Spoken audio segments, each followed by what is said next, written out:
Hi, I'm Jeff Allen here with the MVCC with Coach Steve Chanel. And Coach, I got a few questions for you. First of all, how do you plan to bounce back after a disappointing loss last week? Well, that's a part of athletics. That's a part of playing. I mean, when you decide to go ahead and play at any level, at any sport, there's going to be peaks and valleys, and last week was definitely a valley for us. But the only way you come out of it is work a little harder, coach a little harder, motivate a little harder, and execute better. So we're here ready to go tonight, and last week is last week, and it's a new night tonight. Yes, indeed. And last year with Dave Miller's kind of homecoming with Fairmont, he introduced a new system, and it's worked so far this season. How do you plan to stop that tonight? Well, you got to be assignment-oriented, just like any other person who plays them. You got to take care of all parts of their offense, and if you don't, then they're going to hurt you, and you're going to have a long night. So you got to take care of the option part of all their offense, and the other key to that is we got to do what we're supposed to do on offense. We just can't go. The last 6 quarters, we just have not done very well offensively. We've been out of sync, and that's a part of the equation also. I was just about to ask you that after a matchup against a really tough Troy defense last week. How do you guys plan to bounce back on the offensive side of the ball? Well, basically, my thoughts are over the years, when you're struggling, you do less. You don't do more. So we're going to do what we should be doing from an offensive perspective, and get back to running the football and find that formula. You know what? So far, it's worked. Your philosophies have worked. Well, we've been here 6 years now, and this has been a difficult last couple of weeks because it's the first time we've ever lost back-to-back games in 6 years since I've been here, and it's been a tough week. But good thing about sports is you play another game and you make all that go away. Couldn't have said it better, Coach. Thank you for your time. Hi, welcome to the MVCC Game of the Week. I'm Jeff Allen here with Fairmont head coach Dave Miller, and we're going to ask you a few questions today, Coach. First of all, this week in practice, after a momentous start and a really disappointing loss, how did you notice you guys played in practice this week? They responded very well. I mean, it's the next challenge. They understand that, and they've done a good job all year, really facing adversity. That was adversity. We definitely didn't play our best game, but they responded very well this week in practice. So, well, in practice, how do you guys practice something like it was a game loss of multiple variables, unfortunate things happening like that? How do you guys react to that after a loss like that? You got to improve. I mean, that's the name of this game. If you're not improving each week, someone else is, and you're getting worse, they're getting better. So that was our emphasis. Yeah. Obviously a very good season so far, and something that excited a lot of Fairmont fans last week is the passing game, the emergence of Ryan Hall and that huge passing game that you guys have. And I'm curious to see, is that something that you guys are going to do when your back's against the wall? Are you going to incorporate it as the season goes, or is that your little secret? Something that we do when it's there. Last week we tried to force it. We threw more times last week than we have in 2 years, and we got 3 points. So we're going to do what we do. Yeah, amen. Hey, thanks. This is Dave Miller. I'm Jeff Allen. Thank you, Coach. All right, thanks, Jeff.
Ladies and gentlemen, the marching flag birds have moved to their legal coronation formation, and we are just about to direct your attention to the center of the field for the 2017 Fairmont Firebird Homecoming Court.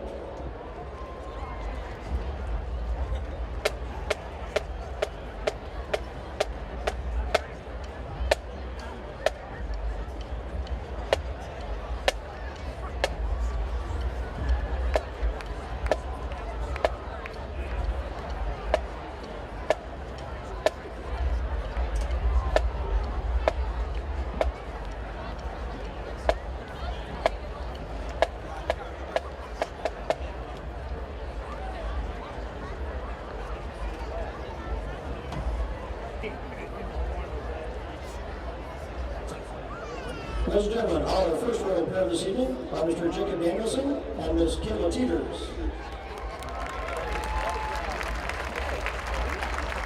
Jacob Danielson shows his leadership skills as the USB secretary, as well as a member of NHS, Latin Club, and the cross-country team. He is also an IB diploma candidate. Jacob is currently undecided on what he would like to attend college and what he would like to study. Kayla Teeters is also an active Firebird. She is currently serving as the USB president and member of the buddy system and Growing Peace. This winter, you'll see her on the court as a varsity basketball cheerleader. Kayla plans to attend Bowling Green University and study business. Ladies and gentlemen, Jacob Danielson and Kayla Teeters.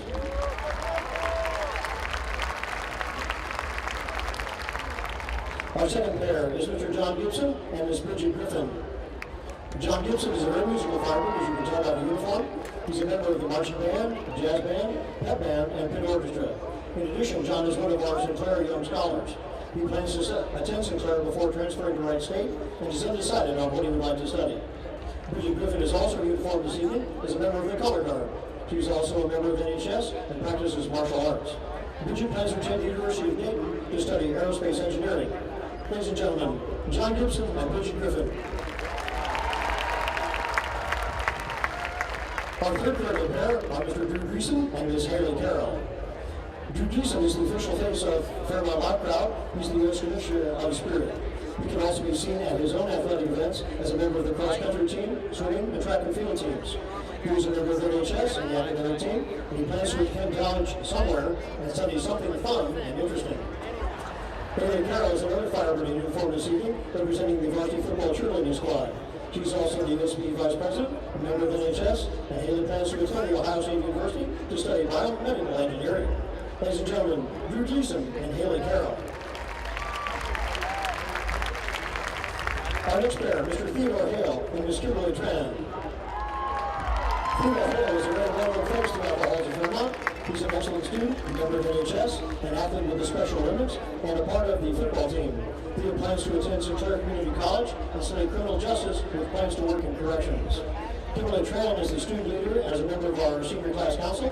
She is also enjoying volunteering with the buddy system, and Kimberly would like to become more honest in one of the branches of our military. Ladies and gentlemen, Mr. Theodore Hale and Ms. Kimberly Tran. Our next pair on the court, Mr. John Vicente and Ms. Haley Willis. John Vicente is another student athlete as well as a scholar. He'll be seen this winter on the basketball court as a member of the varsity basketball team. In addition, he is a member of NHS. John plans to attend the University of Cincinnati to study robotic engineering. Haley Willis is a very active Firebird. She's involved in a wide variety of activities, currently serving as the USB Commissioner of Communications, a member of NHS, a varsity football cheerleader, plays in the orchestra, and dances at Impressions Dance Studio. Haley plans to attend the Ohio State University or Performing Arts School.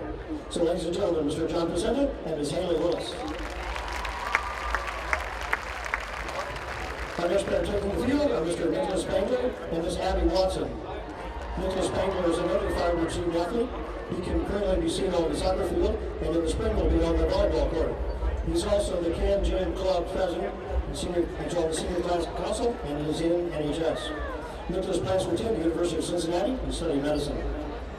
Abby Watson is in uniform tonight as a member of the varsity football cheerleading squad. She's also captain of the competition cheerleaders and a member of NHS. Abby plans to attend Ohio State University and study biology.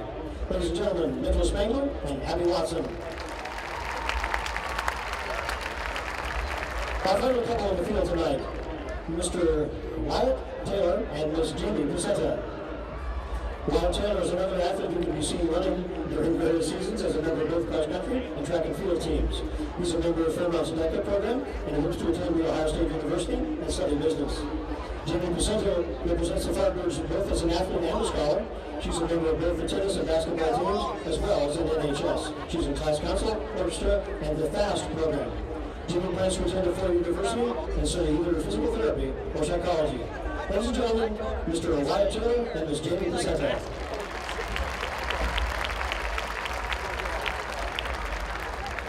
And now, ladies and gentlemen, the moment you have been waiting for, we all have been waiting for, and it's going to be part of our students. Bring that drum roll, please. Ladies and gentlemen, our 2017 homecoming king is Mr. Theodore Hale.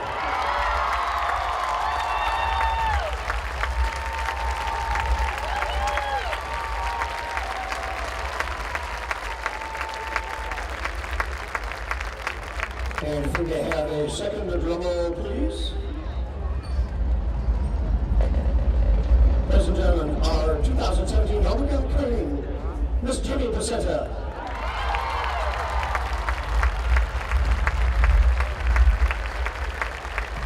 Ladies and gentlemen, hail King Hale and Queen Jamie. We hope that their reign will be a long and very happy one. And now we have everyone stand for the Fairmont on the water.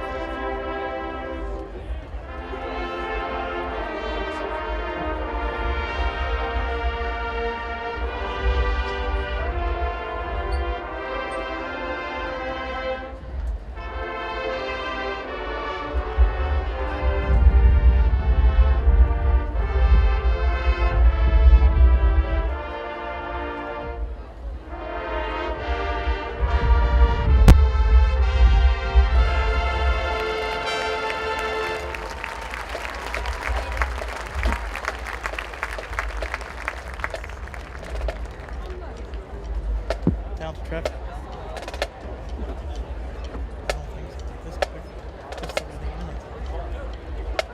Hello.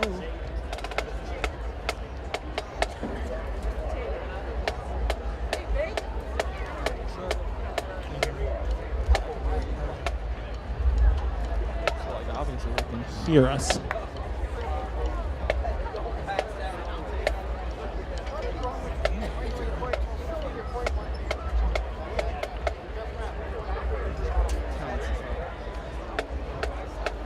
Who won?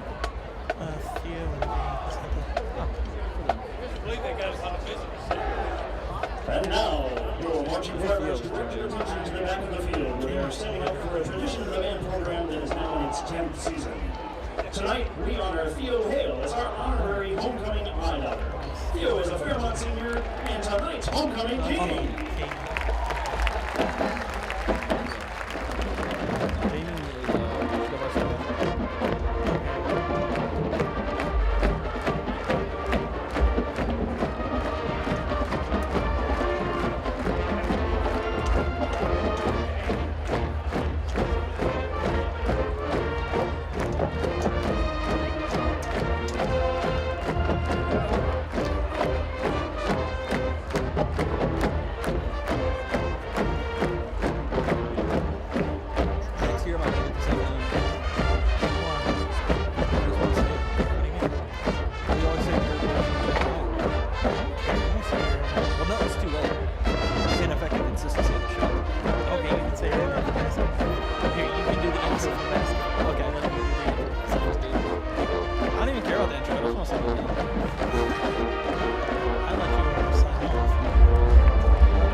I think he did like the offer code, and then like the rest was just like reversing them out. That's why I sneak my word in at the end. I'll be like, that's all folks.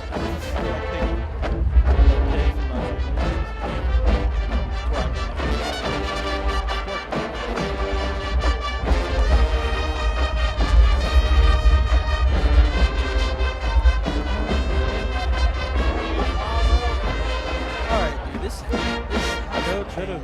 Yeah.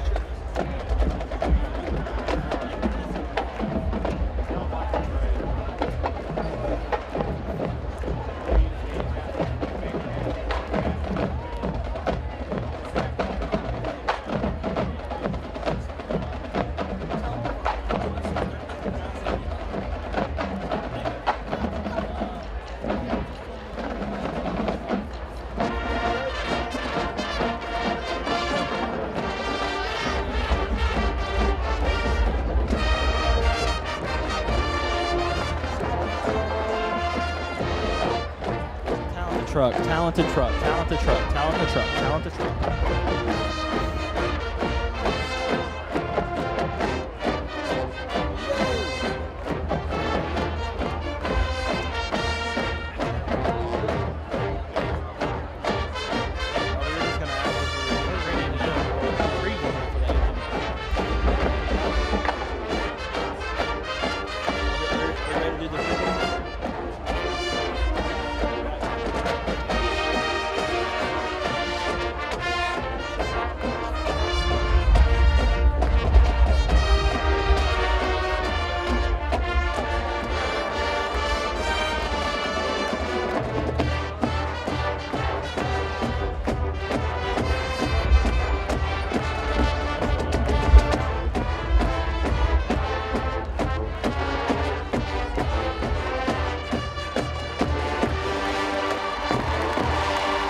Fairmont won the toss and elected to defer.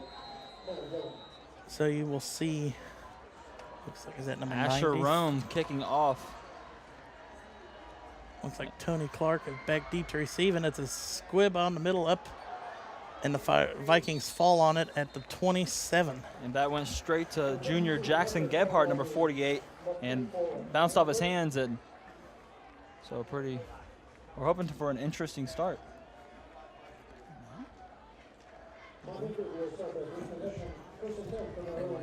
We're doing it all up pregame. I'll call them and tell them we're at halftime. All right, so we get to see the Miamisburg offense on the field first, led by number 9, Tate Vongsey. The old leader. Vongsey under center there. Vongsey hands off. That looks like Yerkins. That's Tony Clark. Oh, that was Clark. Maybe a gain of 2 on the play. That's definitely going to be the man to stop tonight. He was slow to get up, too.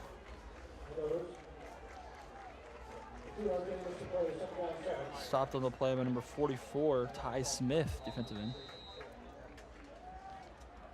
There we go. We'll see Miamisburg lining up in their usual formations, and I saw the Firebirds defense prepping before the game against this offense. Clark with the carry up the middle, and he will be right at the first down marker. And the refs say it's enough for a first down, so 2 plays and 10 yards so far for the Vikings to start this game. Yeah, as I was saying, I saw the Firebirds defense warming up against, what is it? Wing T. Yeah, the wing T. They're doing against their own players, and it wasn't looking too good. So it'll be interesting to see how they react this game.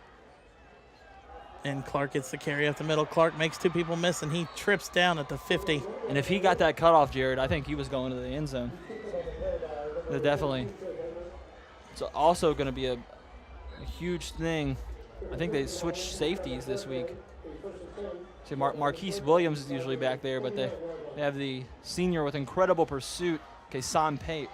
Saw him showcased a lot last year on the corner spot.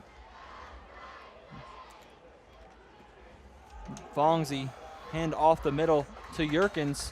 Yerkins' first carry of the game goes for 1.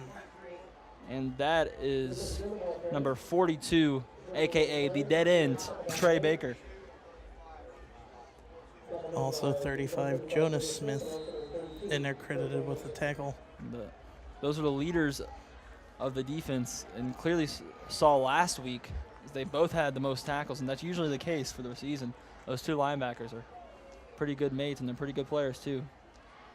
Vongsey hands off to Clark and then hands off to Jackson Myers, and Myers is upended at the 47. That's another aspect of the wing T that you have to watch out for if you're the Firebirds. Vongsey will hand off to Clark, and Clark will act like he's going to run towards the sideline or towards the outside, and he'll hand off to that running back that's sitting down at the end of the line behind the lineman, almost like a hidden player. And an adjustment to the wing T formation for Fairmont. You see that Marquise Williams, I brought it up, and Kason Pate switching spots. And so we'll see how Marquise does. Usually playing safety, he's playing like an outside linebacker, it seems like. You want that person that can hit harder to be the one to hit. And Vongsey rolling out to throw for a pass. Vongsey's going to tuck it and run. Baker will get credited with hitting his foot and upending momentum. And he'll have enough for a first down as he's out to the... I think they spotted that just a yard short. No, he's a yard short. Yep, they spotted that just a yard short. So tremendous effort by number 42, Trey Baker. And it is 4th and 1. See number 11 there. You know how to say number 11's name for Fairmont? Oh, is that Hafiz? Yep, Hafiz Igakume. Checks into the game for the Firebirds. That's my best guess, by the way. Don't quote me on that. And number 26 checks into the play. Colin Dillon checks into play. It's 4th and 1 from the 40. You feel the stadium rocking, and Vongsey has enough for the first down right up the middle. Like it's nothing. So the Firebird D bending early in a short yardage situation.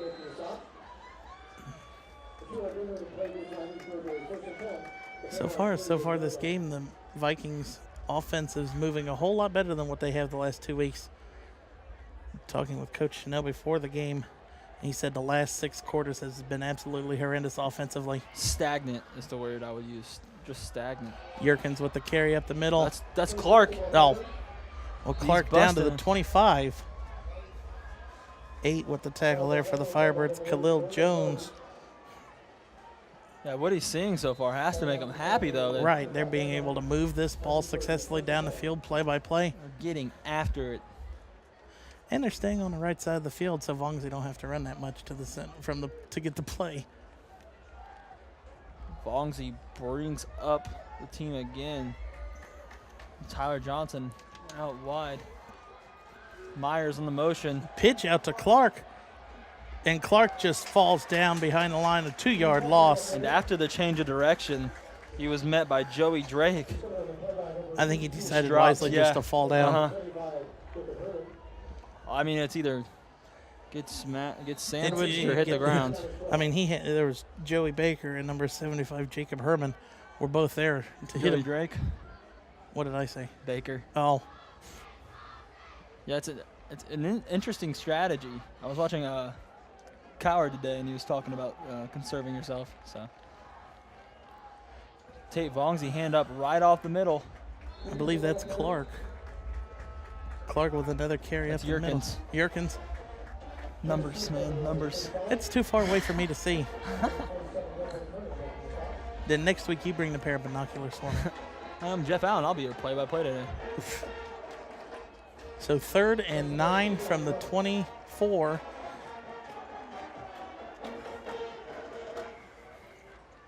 And Tate Vongsy has to be the story. This team came in as a sophomore, throwing only 1 pick last year, and still has 1 pick, if I'm not corrected. Still to this. He had 2 last week. Oh, Vongsy so back 3. to pass. Bullet outside to Johnson. He catches it down inside the 10, down to the 7. So lackluster coverage by Fairmont's number 1 receiver on Miamisburg's number 1 receiver, Ryan Hall. That's what happens when you play zone on defense. Yeah, he was slacking off a lot, just waiting for him to catch that ball. And the defenses should know by now, if you're waiting for Tyler Johnson to catch that ball, you're not going to be waiting very long. And you're not going to have the ability to come up and hit him. Yeah. It's 2 giants going at it today as Hall is 6'3", Johnson standing at 6'4". Clark with the carry up the middle, maybe gets back to the line of scrimmage, maybe a gain of 1. Got 8 up by that Firebird D. Someone I really liked on the Firebird defensive line this year is Joey Drake. He stepped up off the JV team and is the leader of sacks for the Firebirds and really brought a different kind of intensity to the middle of that the middle of the defensive line. It's something that, as we progressed, we've seen get better. Second and goal to go from the 5.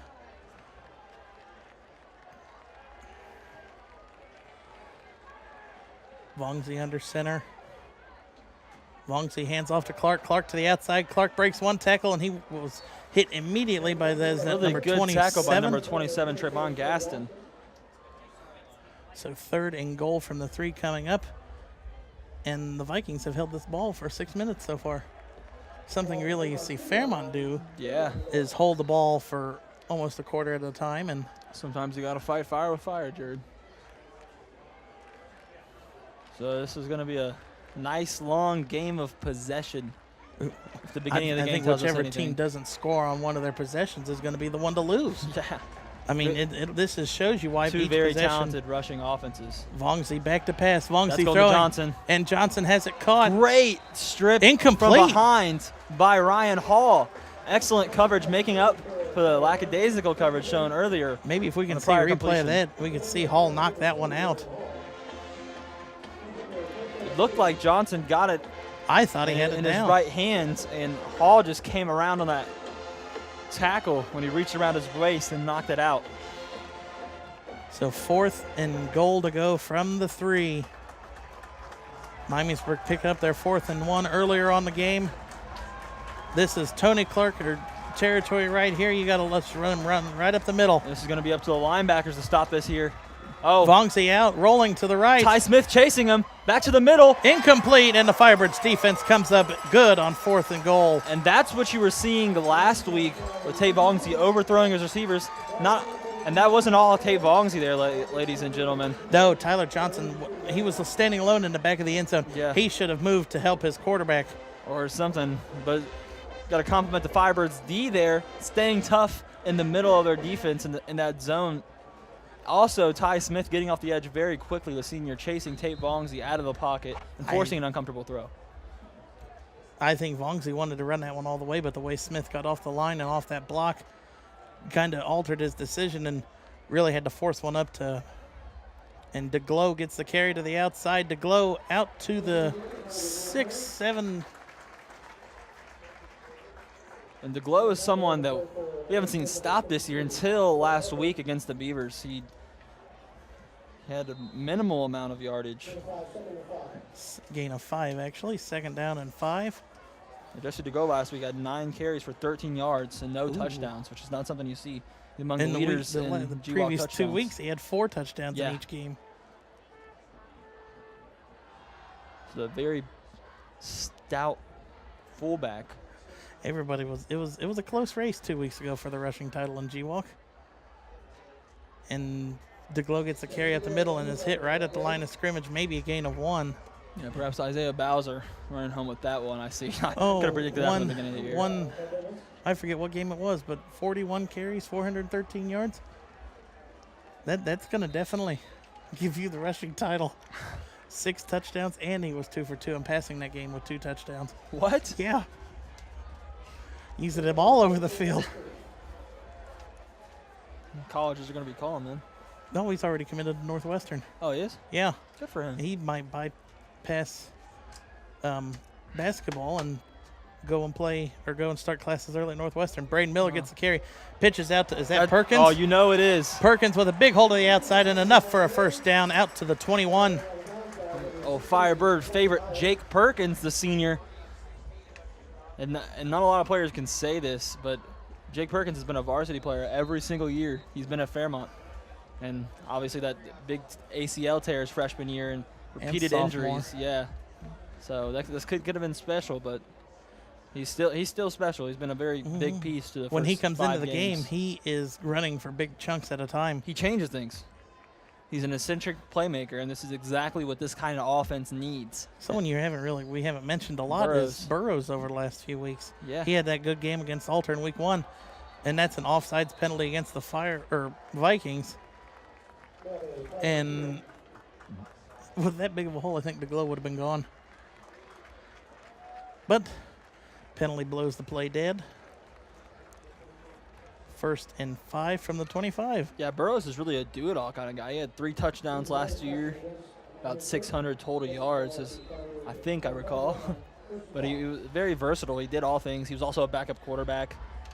And I think he's still kind of that kind of multiple hat. Yeah, he's a tool player, and he's also a great leader. I've heard very good things about him from Miller and the other coaching staff.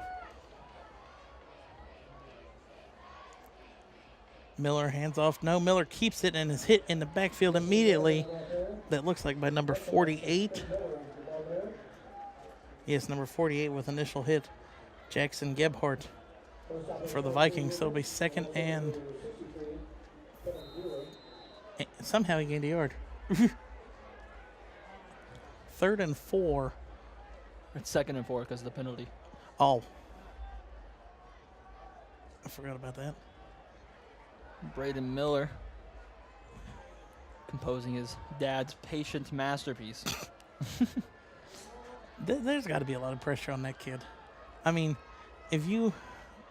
Miller keeps it, Miller fumbles for 2 more yards. So that was a very good play by number 53, Cale Parkhurst of the Vikings D. There's got to be so much pressure on that kid's shoulders. I mean, you don't want to say it, but I mean, if he's the one who loses a game, he has to deal from the head coach chewing on him, and then his dad. Oh, happens to be the same person. Yeah, that's a little rough, but things I've heard about the kid, he can more than he's led his father's team to 4-1 record so far this year. Make Pop's proud.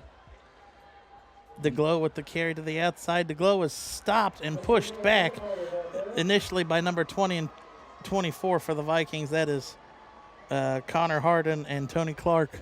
Also, Yerkin's in on that one, too. So they're going to be punting pretty early. And no points on the board from the first 2 possessions. I didn't see that one coming, to be honest, especially with the way Miamisburg was surging down the field.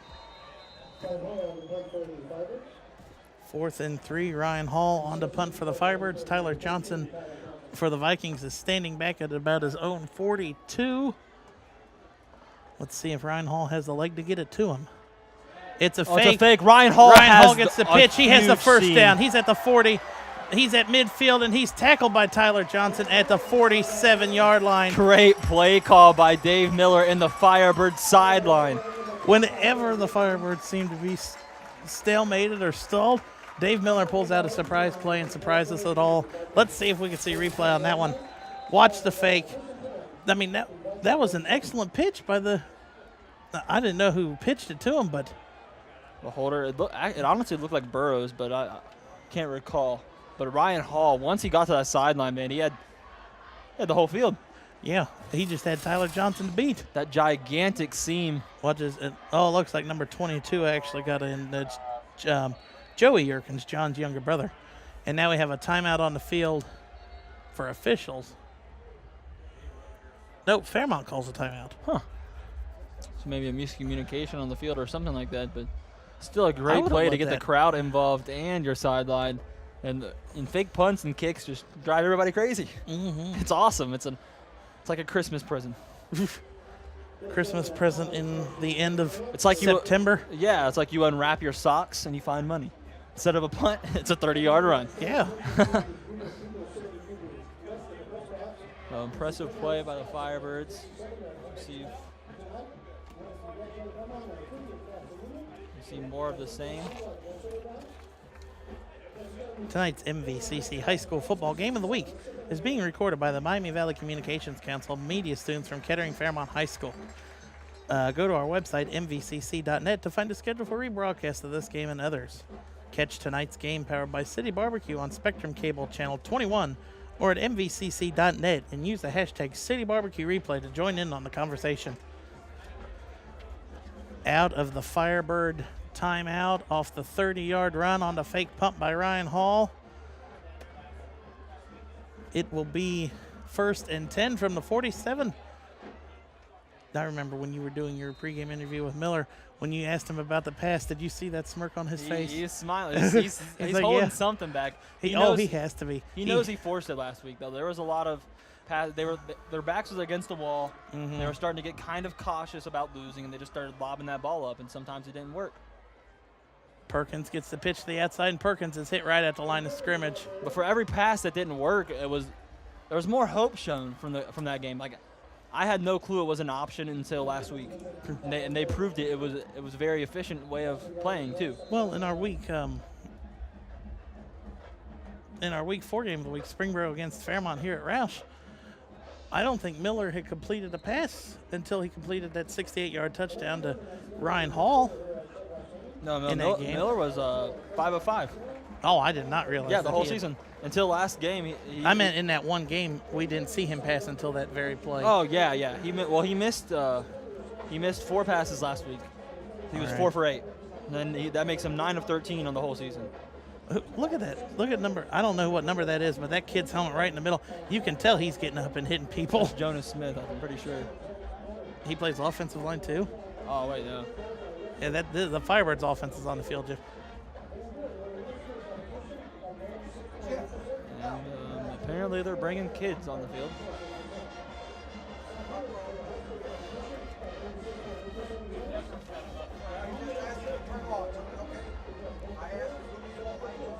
Tonight's MVCC Game of the Week is sponsored by Miami Valley Adapted Sports.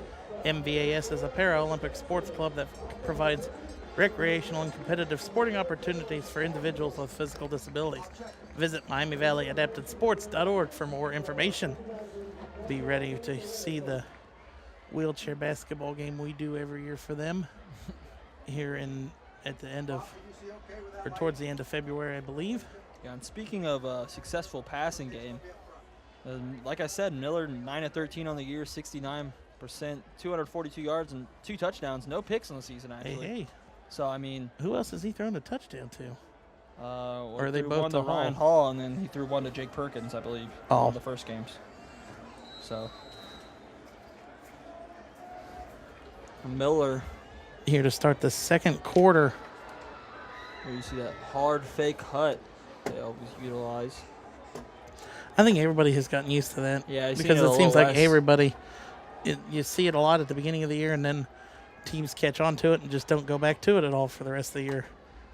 Catches everybody off guard every once in a while, though. The glow with about a 5-yard run, I believe, there. No, it's a 4-yard.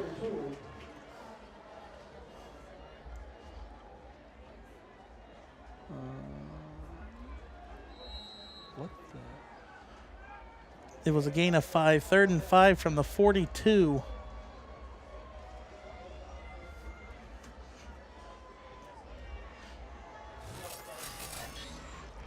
See the Firebirds check back and see. Well, I don't see what they look at. Coach Miller's all the way down here. I don't know what they're looking back all the way here for. Ooh.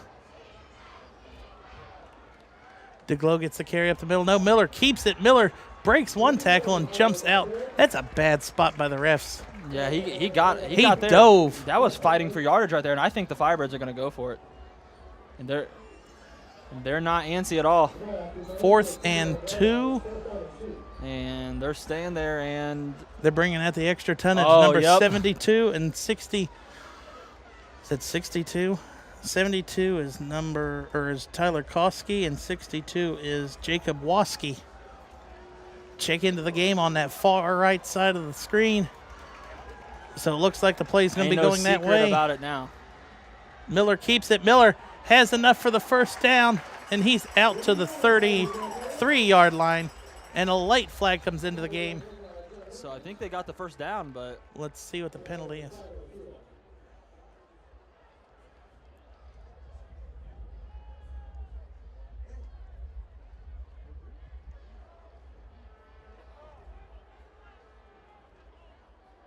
Personal foul against Miamisburg, so that'll be 15 more yards for the Firebirds. So good opportunity there, and I cannot compliment this kid Braden Miller's play enough. Such a good read option there.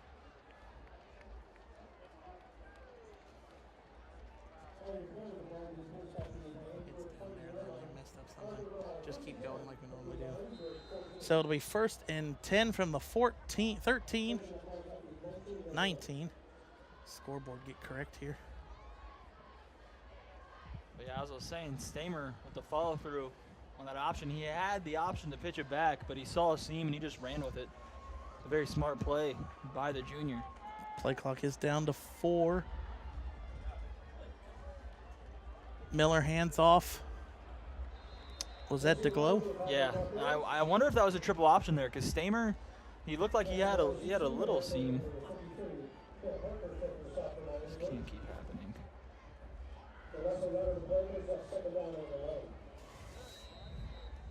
So they're gonna bring back Chase Fugate, the wideout. They have more than one receiver on the team besides Ryan Hall. I did not know that. Yeah, we've seen less Ryan Hall on offense tonight. I think they're Maybe saving him for as surprising much as possible on defense going up against Tyler Johnson. Very well, maybe an option. And Miller keeps it. Miller, Oh hit my hard, stays on his feet goodness. though. Spin move and Oh is my tackled by number 16 goodness. of the Vikings, Jack Smyers. How about the toughness of number 12?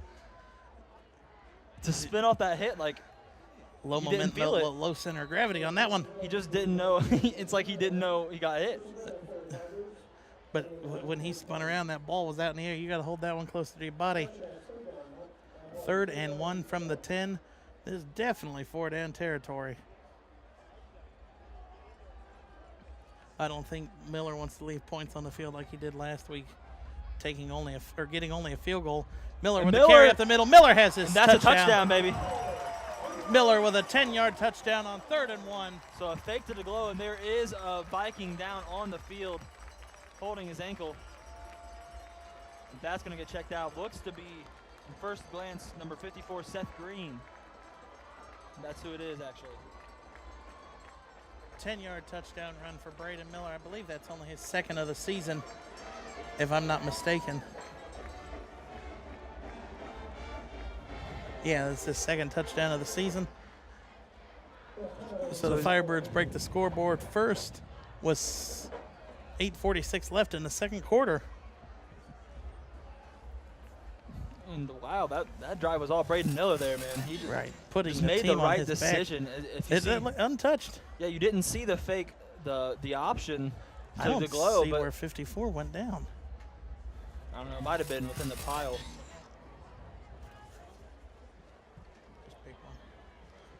Go to MVCC.social to find us all over social media. Follow us for updates all season long and joining the conversation using the hashtag CityBarbecueReplay. And check out MVCC.fans for real-time live scores or our MVCC Game of the Week games. Engage now at MVCC.fans.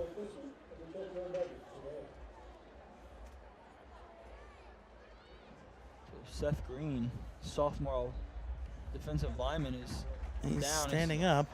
That definitely looks like an ankle injury, Jared. It's hard for him to walk on that left ankle, I see. Fairmont gonna come out for The extra extra point. Oh, okay. Braden Miller is the holder. Asheram is the kicker. Asheram. Asheram. Oh, my God. I completely messed that one up, and I was looking right at it. Oof. It's a tricky one. So this will be to go up 7-0 early in the second quarter. This is exactly what the Firebirds wanted. And I thought that it was going to be the Vikings ball, and then Ryan Hall changes everything up. On that 30-yard fake punt run. Yeah, all that comes back to that fake punt. Kick is up, and it is good. That Oh, my.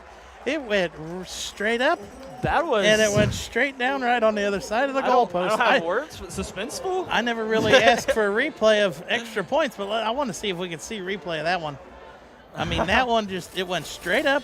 That was a moonshot. I mean, he's got. The angles I mean, of that. that's a good 3-point arc. And then look, and it comes back into your screen. I thought it was going And to be short. I did too, and Those it barely barely crosses the back. crossbar. That's something I have never seen before, Jared, in high school football or any football, and that fact. Well, you missed it in our game last week. Miamisburg got the kickoff from the 30. You get points on the board. And Vongsi with the keeper to the outside. Vongsi out to the 45. And he's brought down, but looks like by number 47 initially for the Firebirds. Denzel Turner, the third. There's no 47 on the field. You So what number two. was that? It's number 42. Maybe it was 44. I don't know. They all look I don't like the numbers. They're not defining enough. See, like, look, I can't tell if that's 11 or 17 or 77. I think it's just you, Jared. I'm going to request that they get jerseys that have the lines defying what number is which. I don't think they're going to listen to you. And a little bit of a backward spot there. Nope. Yeah, that's exactly where he landed. It's a good spot by the ref, and that's going to be 4th and 1.5 maybe. 4th and 2 possibly even. 4th at a long 2, it looks like. So a popular decision on 4th and 3rd and goal is they're going to bring in number 68 Kolsky in for Hafiz Egakume to go with a little more bulk. So if you're the Vikings, I'd say that with how the success you've had, you've got to put Vongsi running this one right up the middle. No, Vongsi back, hands off to Clark. Clark has the first down. Clark dancing around, has the first out to the 35 and tackled down at the 34. So great run by Tony Clark, and there's a shoe flying up in the air. And that was Tony Clark's shoe. Okay. He's out running his shoes now.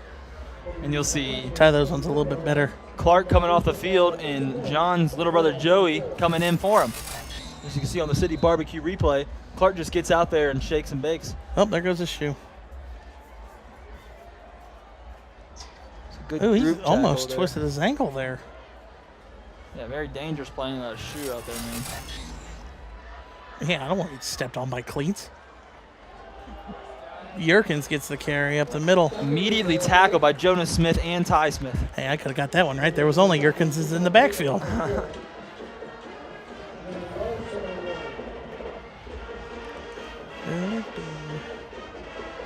Firebirds pep band.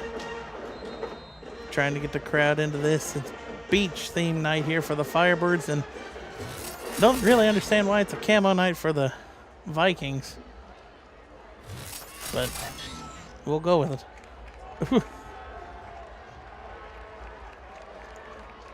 Now see, look, Clark comes down here to the bottom, and he's going out for a pass. Back. Longsy going to Johnson. Johnson deep. And air mails that to Johnson. That has how you could describe Tate Vongsy's game last week against the Troy Trojans. Well, yeah, and even it's funny because once you start that play, you see Johnson going to the streak, Hall looking back, and he loses a few steps, and then he looks back, and he tries to catch up to him. All he has to do is all you got to do is pin Johnson to the sideline like Hall did in that play, and really that's a second defender.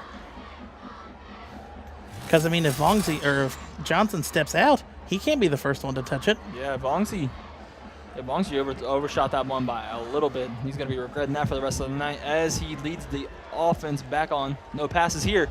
Clark gets the carry. Clark to the left. Clark is tackled short of the first down. It'll be 4th and about 2. And fantastic pursuit by senior 27 there, Trayvon Gaston. How many Bakers are on the Firebirds team? 3. Okay. Garrett and Josh are cousins. I mean, Jarrett and Josh are brothers. Trey's the cousin. Timeout on the field called by Miami's Fairmont. So great drive there so far by the Miamisburg Vikings, and we'll have the 3rd 4th down conversion of the night. We'll see. Well, no, I'm just saying, like, it's opportunity. I should have worded that better. Oh, okay. Yeah, word it better, Jeff. Come on. I'll word it better when you learn the names. Oh. Well, that's going to be all season. We're going to bring in number 68, Kolsky, in for Hafiz Igakume to go with a little more bulk. So, if you're the Vikings, I'd say that with how the success you've had, you've got to put Vongsy running this one right up the middle. No, Vongsy back. Hands off to Clark. Clark has the first down. Clark dancing around, has the first out to the 35 and tackled down at the 34. So great run by Tony Clark, and there's a shoe flying up in the air. And that was Tony Clark's shoe. Okay. He's out running his shoes now. And you'll see tie those ones a little bit better. Clark coming off the field, and John's little brother Joey coming in for him. As you can see on the City Barbecue replay, Clark just gets out there and shakes and bakes. Oh, there goes his shoe. Good Ooh, he's group almost there. twisted his ankle there. Yeah, very dangerous playing without a shoe out there, man. Yeah, I don't want to get stepped on by cleats. Yerkins gets the carry up the middle. Immediately tackled by Jonah Smith and Ty Smith. Hey, I could have got that one right. There was only Yerkins in the backfield.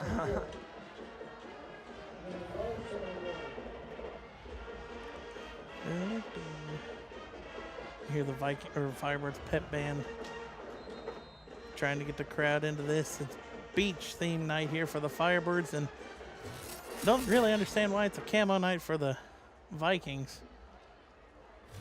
But we'll go with it. Now see, look, Clark comes down here to the bottom, and he's going out for a pass. Back. Longsy going to Johnson. Johnson deep. And air mails that to Johnson. That has how you could describe Tate Vongsy's game last week against the Troy Trojans. Well, yeah, and even it's funny because once you start that play, you see Johnson going to the streak, Hall looking back, and he loses a few steps, and then he looks back, and he tries to catch up to him. All he has to do is all you got to do is pin Johnson to the sideline like Hall did in that play, and really that's a second defender. Because I mean, if Johnson steps out, he can't be the first one to touch it. Yeah, Vongsy overshot that one by a little bit. He's going to be regretting that for the rest of the night as he leads the offense back on. No passes here. Clark gets the carry. Clark to the left. Clark is tackled short of the first down. It'll be 4th and about 2.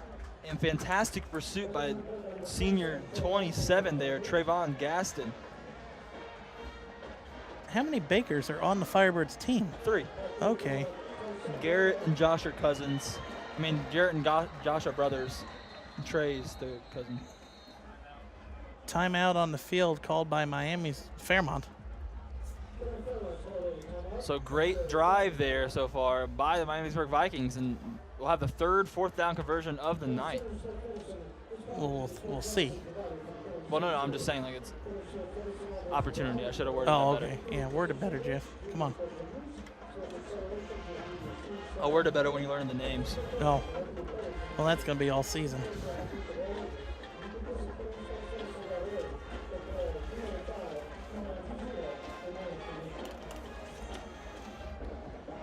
Tonight's MVCC Game of the Week is also sponsored by Miami Valley Adapted Sports. MVAS is a Paralympic sports club that provides recreational and competitive sporting opportunities for individuals with physical disabilities. Visit MiamiValleyAdaptedSports.org for more information. Catch tonight's game powered by City Barbecue on Spectrum Cable Channel 21 or MVCC.net #CityBarbecueReplay.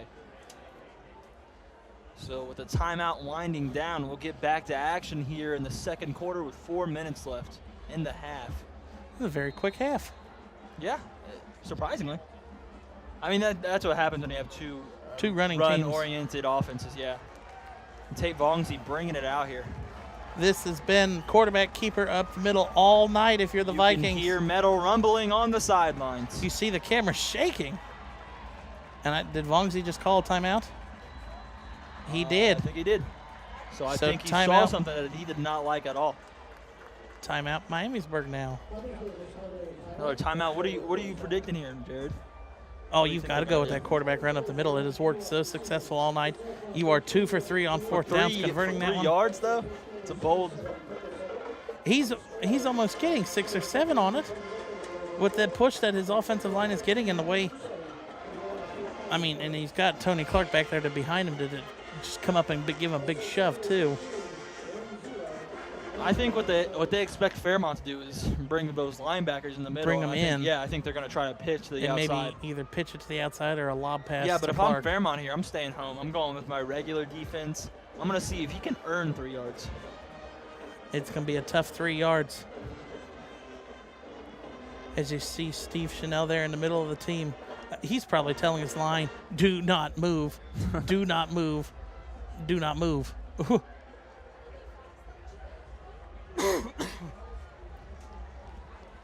All right. Maybe trying for an offsides call here, possibly.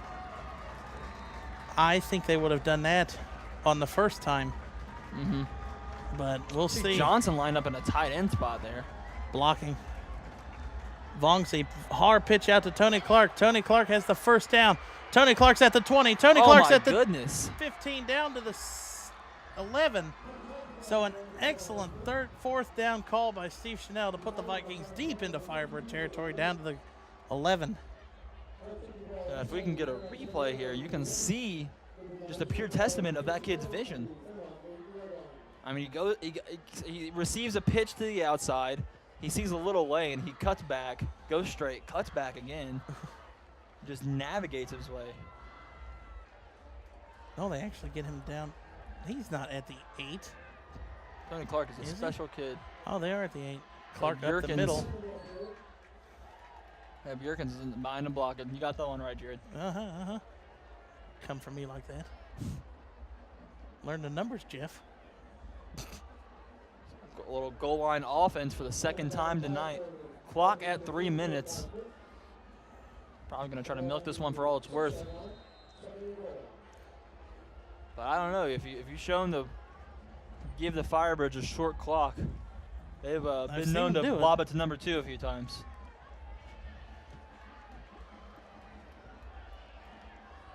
Here we go. 2 shifts in a row.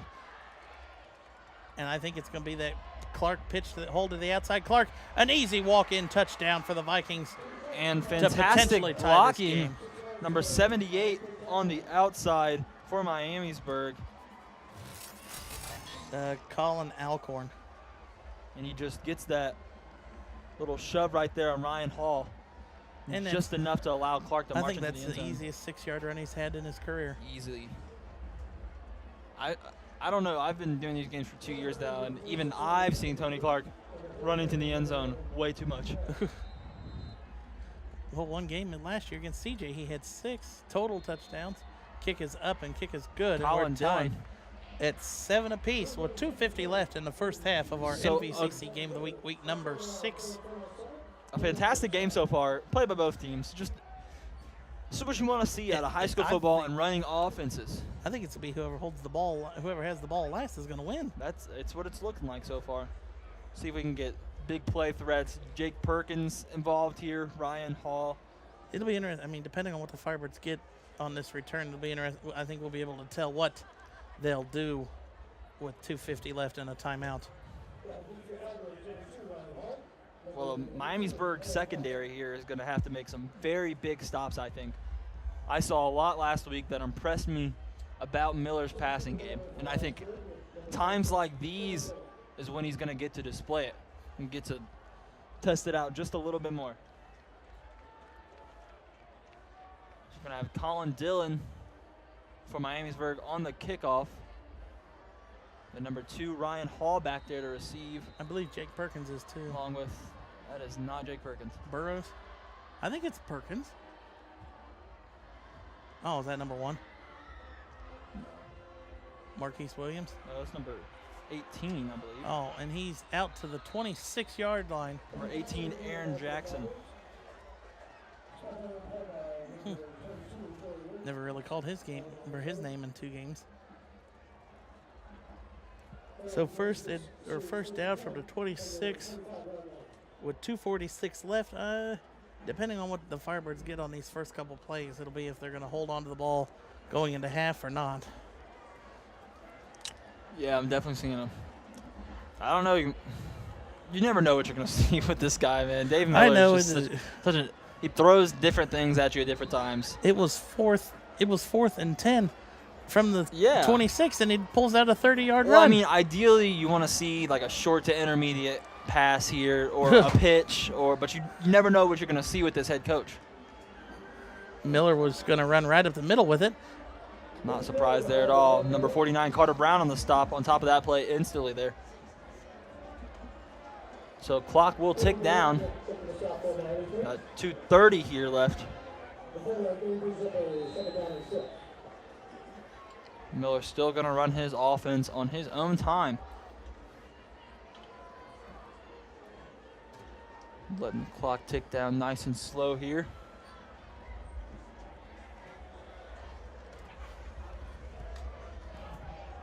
And I think he's just going to let this one wind down. Miller hands off to DeGlow up the middle. Yeah, he's just going to run his offense here. Well, yeah, nothing special about this drive. Miamisburg has 2 timeouts. If they want to take one on the next possession, or if they don't pick up the first down, Miamisburg could be looking at decent field position with a punt.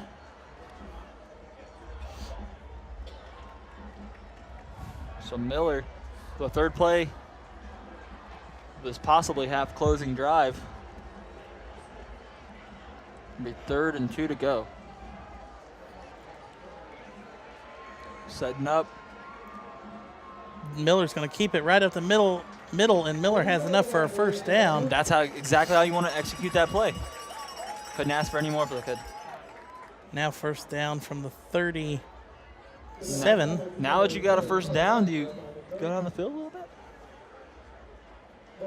They're just going to let the clock run down. Miller with just a push-through ability to run through that. I don't know. Let's see. Maybe if a running back comes out of the backfield, maybe a lob pass. Because, I mean, if you look at Miamisburg's defense, they're all within 10 yards of the line of scrimmage, and Fairmont calls its last timeout with 58.1 seconds left in the half. I don't really understand that one. I don't know, man. 58 seconds left. They're only at the 38. Are you going to see your pass? I don't know, man. Been excited about it. I don't think Ryan Hall, has he been on the field for an offensive play yet tonight? Oh, yeah. Yeah, he's been on it. Okay. Just haven't utilized him. He wasn't on the field on that one before they took that timeout. I don't think so. I've seen him getting thrown in as a tight end in some packages. Sometimes. I don't know, man. Nah, he ain't big enough to play tight end. He can get knocked down by the linebacker. We'll see. Miller and Chanel in their respective sidelines, respective huddles. You see Fairmont come out here.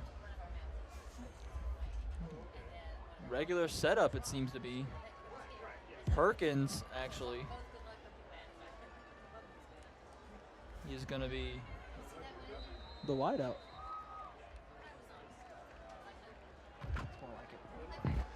So out of the Firebirds timeout, 58.1 seconds left. Miller, double end around. Jake Perkins has the whole hold entire to the side. outside. Perkins running. He's still upfield. Perkins Across the field. He's at the 25, the 20. Perkins isn't 15, stopping. 10. Pushed out of bounds with At the 10-yard 43.8 line. seconds left. What a call by Coach Miller after his timeout. It's like we say, Miller has surprised us yet again with another play that we have not seen this year. It's like he sees a bunch of buttons. He doesn't know what they say. He presses one and it's like, all right, it's cool. You see there, that looked like number 2, Cameron Kirkpatrick, loses his footing on the field as Perkins wants to cut back across the field. And he went to Fairmont as freshman and sophomore year. So. And pushed out of bounds by number 20, Connor Harden for the Vikings. The Glow taking it up the no, Miller's going to keep it. Miller will have a. You've got to get this going. You've got to get up on the line. 30 seconds left in the half. Second goal to go from the 2. I think it's a pass here. I think it's going to Hall. It's either a pass or a spike. Miller didn't fake it. There was nobody there to fake it to. I don't know. 18.6 seconds left and counting. Was it a fake? It was a fake. Firebirds need to spike the ball. Miller under center. Miller spikes it with 7.6 seconds left. And It'll be 4th down now. this is going to be a tight one. No, this is 3rd down. No, it is 4th down. The clock operator wasn't up to date with but that could have been a delay game. I don't know if we have a replay of the end of that run by Miller, but it looked like number 62 of the Vikings held onto the ball or knocked it away at least when the ball was almost placed on the ground. This is all or nothing here, and they're going to go for the score. They're not going to kick a field goal. I think they're going to let Miamisburg take that timeout. You think they're going to go for a field goal here? I don't know. Why not? Well, they're lined up on the right hash. I don't know if you. I don't know. Do you want to try another moonshot? Yeah, I don't know. That's what I'm thinking about. I'm not sure. This is an unproven kicker. But you've got to come away with points, and you get the ball to start the second half. That's something Coach Belichick of the Patriots has been he has mastered the doubling up score. If I'm Fairmont and I'm on this sideline, I'm completely putting my fate into David Miller's hands. Right. He's Why made not? every single right call tonight. He had 2 surprise plays that have gone for. Well, the Ryan Hall punt was a 30-yard run, and that was almost a 60-yard. These two teams 70-yard run. haven't made many mistakes. They've been playing their heart out. This is exactly everything you can hope for a Friday night. And coming out of the Vikings timeout, it looks like the Firebirds are going to go for it. Miller's back on the field. The whole home side of Roush is standing on their feet. They're going for 7, and I think they're going to 2. Ryan Hall's down here covered by, I can't see the number, but it's single coverage. Ryan Hall has the advantage. Miller keeps it up the middle. Miller coming from our sideline. He has the touchdown. Second touchdown tonight for the junior son of the head coach, Braden Miller. It's such an outstanding performance from him tonight. Look at this replay here. Miller just dives for the end zone from the 3-yard line and gets it. Cool and composed, tough. This kid is playing his heart out tonight. Now let's see if Asher Rome can make this a 7-point game at the half. It's touchdown number 3. Rushing. Braden Miller rushing, and that's over 400 yards this season. Snaps good, holds good, kick is up, and kick is good. Right down the uprights. Firebirds lead 14-7 with 4.1 seconds left in the first half. That's a promising half. This is what they need to do to win this football game, Jared. The Miamisburg will come back out here. I imagine a squib from Fairmont this time. I think that's all they've done so far tonight. I'm not because they've squibbed it right at Gebhardt, I think, the last 2 times. Mm-hmm. So, yeah, you just want to, drive it off of him and get the clock going. And this is exactly why, if you're Dave Miller, You selected to defer at the beginning. Oh, it don't matter. You always defer to the second half. It works out perfectly. Because Fairmont could take a 14-7 lead, come out and score anything on the first drive to start the second half, and it's a double-digit lead right then. Number 93, Asher Rome, on to kick off with 4.1 seconds left in the first half.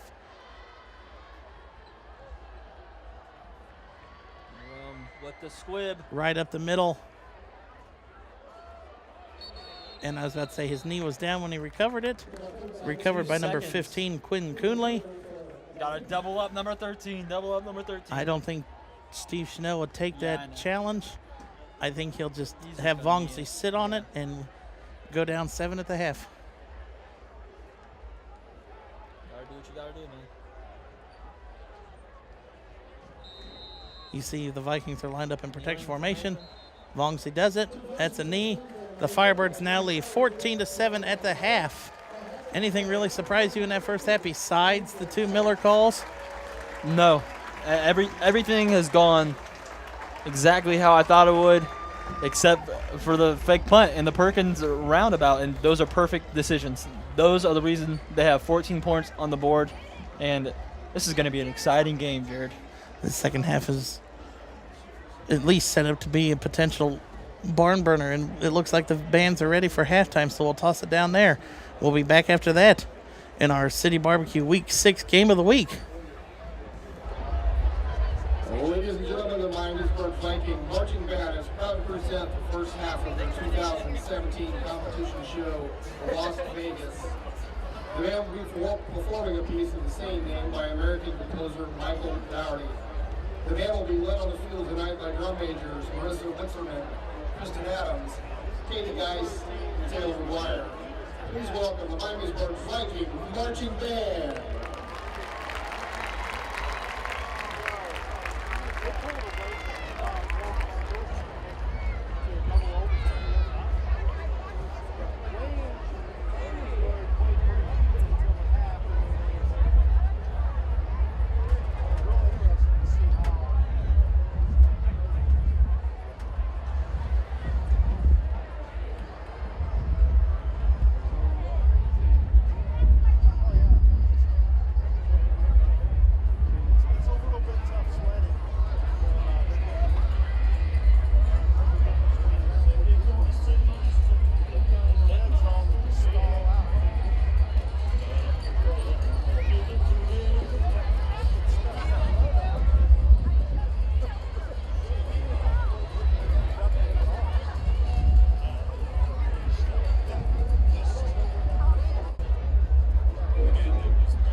The Miamisburg Viking Marching Band is under the direction of Steve Aylward, Ryan Wintersheimer, Miranda Watt, Andrew Whitman, Kinder Wendell, and David Bantner. Color Guard Director is Heather Graham, and the Percussion Director is Jared Kortz. Last Saturday, the band traveled to the University of Toledo for the Bands of America Regional, where for the 4th consecutive year they were named a BOA Regional finalist. The band also won awards in their class for Best Music, Best Visual, Best General Effects, en route to being named the Class 3A champion. Tomorrow the band performs at 5:45 at the Lebanon Invitational, and then at Loveland at 9 p.m. The Viking Band would like to congratulate directors Michael Burning, Bryce Newton, Holly Maldonado, and the entire Fairmont Band for the recent Grand Champion Award at the Dobrook in Hamilton. And wish them the best of luck next week at the BOA Dayton Regional and throughout the rest of the 2017 season. And one more round of applause for the Miamisburg Viking Marching Band.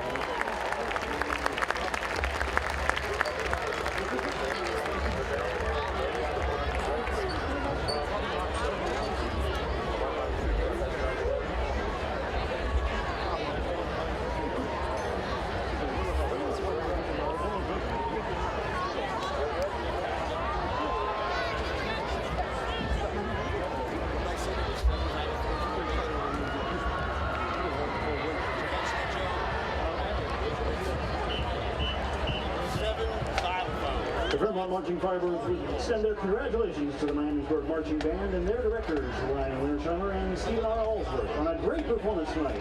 The Marching Fibers wish you the best of luck at the LaSalle Invitational tomorrow. Ladies and gentlemen, it's homecoming in Kettering as Fairmont High School proudly presents the 2017 edition of your Kettering Fairmont Marching Fibers.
Tonight, the original Fairmont, Fairmont East, Fairmont West, and Kettering Fairmont Marching Band alumni join the Marching Firebirds for a joint halftime performance. Former members of the Fairmont East Devs, the Fairmont West Rhythmettes, and the Kettering Fairmont Revels, flags, rifles, and color guard have been busy practicing an exciting new routine just for tonight. We'll get things started with a tune that was a huge hit for Fall Out Boy in 2015. The song prominently features theme music from the television series The Munsters and lyrics celebrating the famous character actress Uma Thurman. Here we go with our rendition of Uma Thurman. Take it away, ladies.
Our next tune was a huge hit for singer and songwriter Bruno Mars. This song appeared on his debut album Doo-Wops and Hooligans, and peaked on the charts after his performance of this song on The X Factor. We feature the trombone sections of past and present on Runaway Baby.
The Fairmont Band Boosters would like to thank the entire Kettering community for your continued support of the band program during the recent donation day.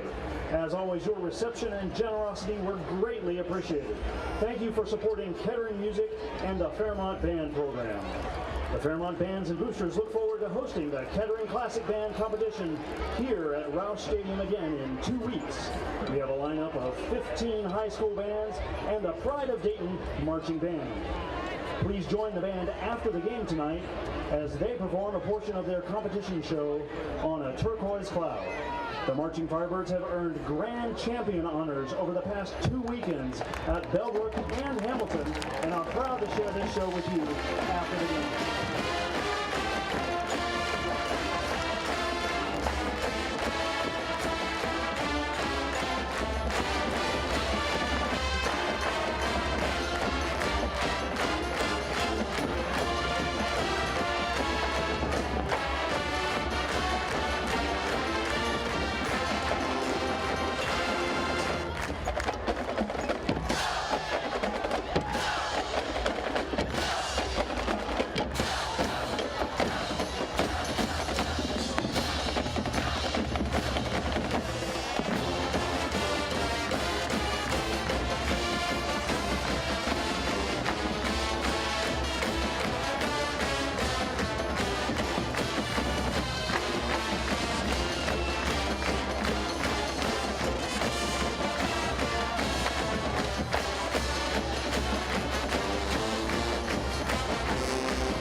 How about that, ladies and gentlemen? One more time for the Pride of Kettering, the Firebird Marching Band. Let's have one more time for these guys. The fans, please look for your 50-50 raffle tickets. We have a blue ticket winner this evening, so if you have a blue ticket, number 502841, you are the winner of the 50-50 Split the Pot, and you're going to take home $205. Once again, a blue ticket, number 502841, you can claim your half of the 50-50 Split the Pot at the South Ticket Office. One last time, blue ticket 502841, take home your $205 by going to the South Ticket Office.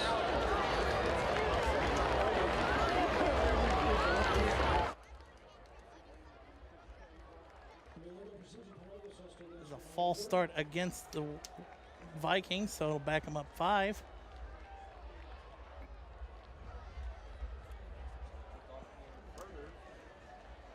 Just dangerous considering I mean, now playmakers back there, man. Now it was Ryan Hall, and you said that is number 18, Jackson. Aaron Jackson. Now they're standing on the about the 20 or the 15 instead of the 5. Let's see if I think Colin Dillon is the kick. Yep, Colin Dillon. Let's see if he has a leg enough to kick it that far.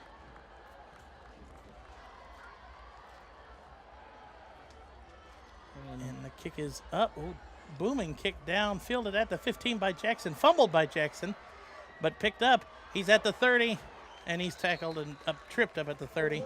Looked like by number that 22 Yerkins, the younger Yerkins, I believe. Yep. So here we go, kicking off the second half. Fairmont will have the ball, and it's pretty dangerous considering how they went out. That fourth down with about a minute and a half to go. The Jake Perkins toss end around. For about that was a 53-yard run, I checked with statistician. So impressive stuff from both sides of the ball for both teams, really.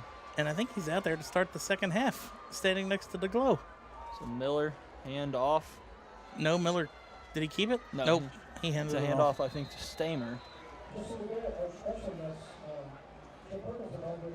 Perkins was the ball carrier.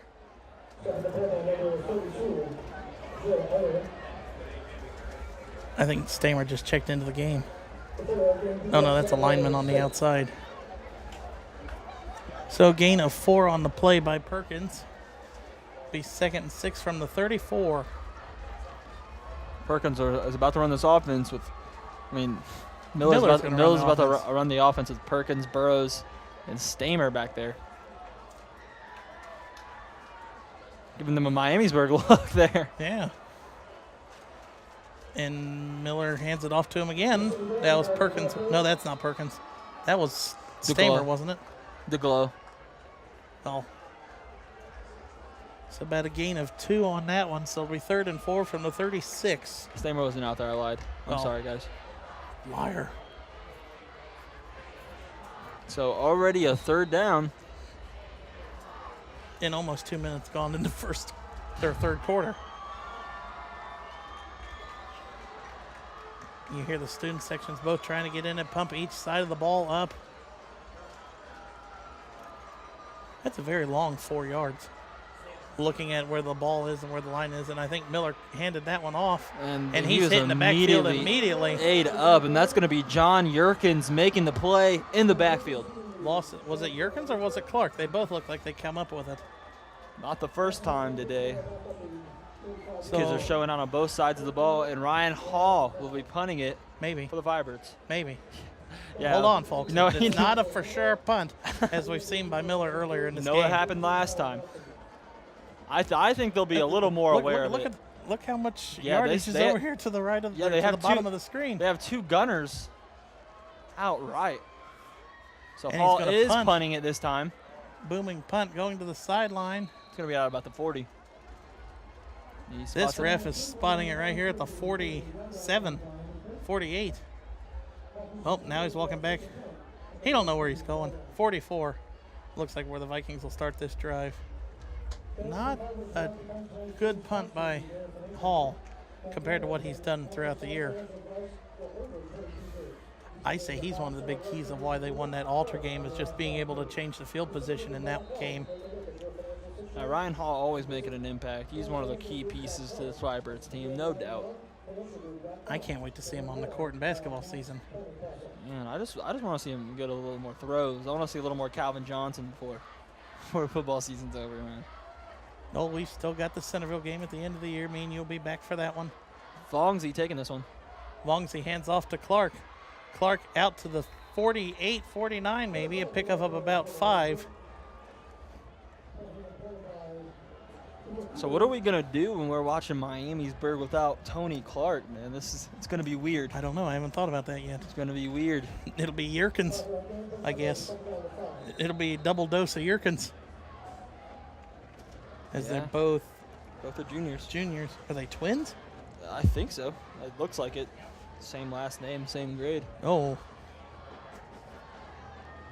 But Clark, so substantial in the history of Miamisburg football as he takes the carry here up the middle. And he has enough for a first down into Firebird territory down to the 46. Tackled by number 11 for the Firebirds, senior Hafiz Agakume. I'm glad he's a senior, so I don't have to try to pronounce that name next year.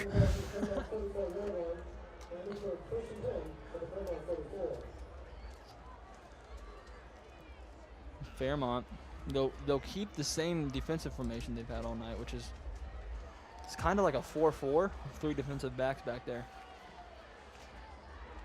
Vongsy hands off. Is that Yerkins? Yerkins up the middle, and he'll have a seam. Yerkins is tackled from behind at the 20. No, down to the 16-yard line. It looks like, is that 27 with the tackle for the Firebirds? That was an outstanding pursuit by Trayvon Gaston, the senior. And Yerkins, honestly, probably should have been gone. Touchdown saving tackle. Yeah, he probably should have been gone. But Gaston not giving up on that play, barely getting to that foot, but sometimes barely is all you need, as Berg will take it down to the 16. Maybe if we can see a quick replay of that one real quick. Outstanding that was run. Intense come from behind tackle by Gaston. And the Miamisburg offensive line just blew him out of the water right there as soon as the play started. Line switch. Now watch Jackson. No, he's going to go out. Clark with a carry, and he's hit at the line of scrimmage immediately by number 52. Drake? No, that was number 42, Trey Baker. No, that was 52. 52 hit him down low. Let's see a replay. You need to get your eyes checked. Let's look at this replay.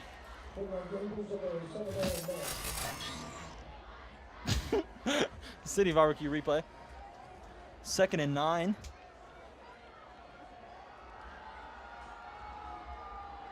Miamisburg. This would be the third goal line stand. Clark with a pitch to the outside. Clark has the hole. has a He's at the seam, 10. man. Clark cuts it back at the 5. Clark. And he's tackled down at the 5 by number 35, Jonah Smith.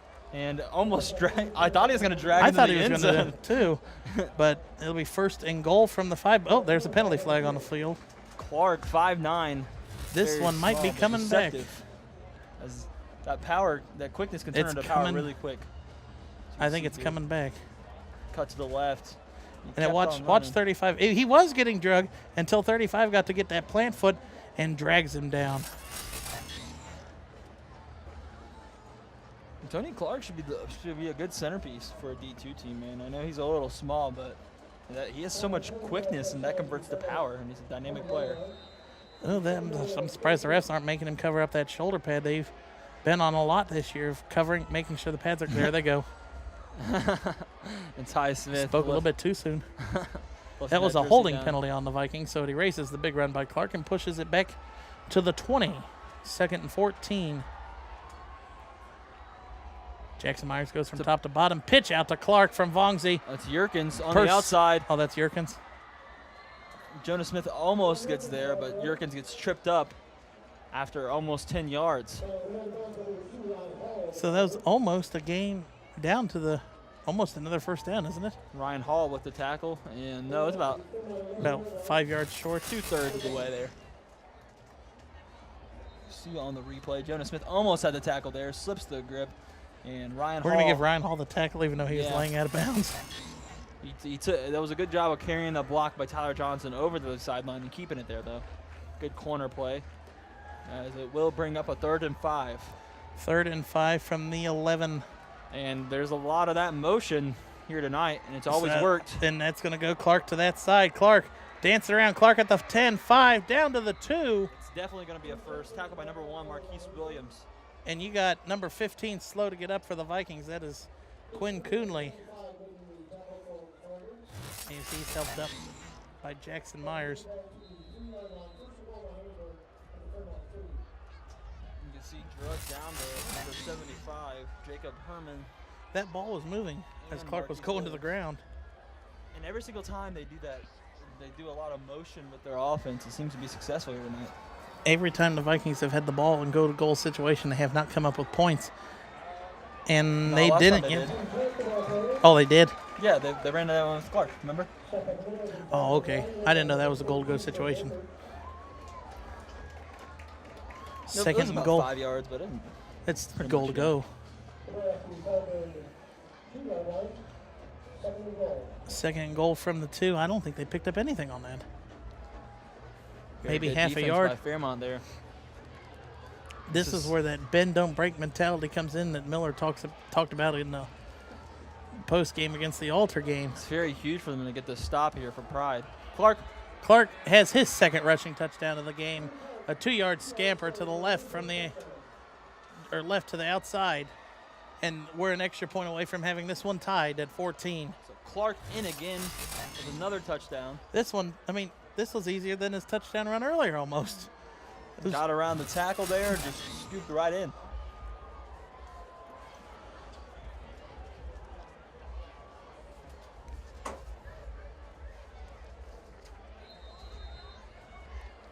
That'll be Clark's 11th rushing touchdown of the season. Well over The Vikings are going for 500-yard 2. mark this season. Tate Vongs, he stays on the field. The Vikings are going for 2. Clark Clark again, gets the same carry to the play. outside. Clark will not have it.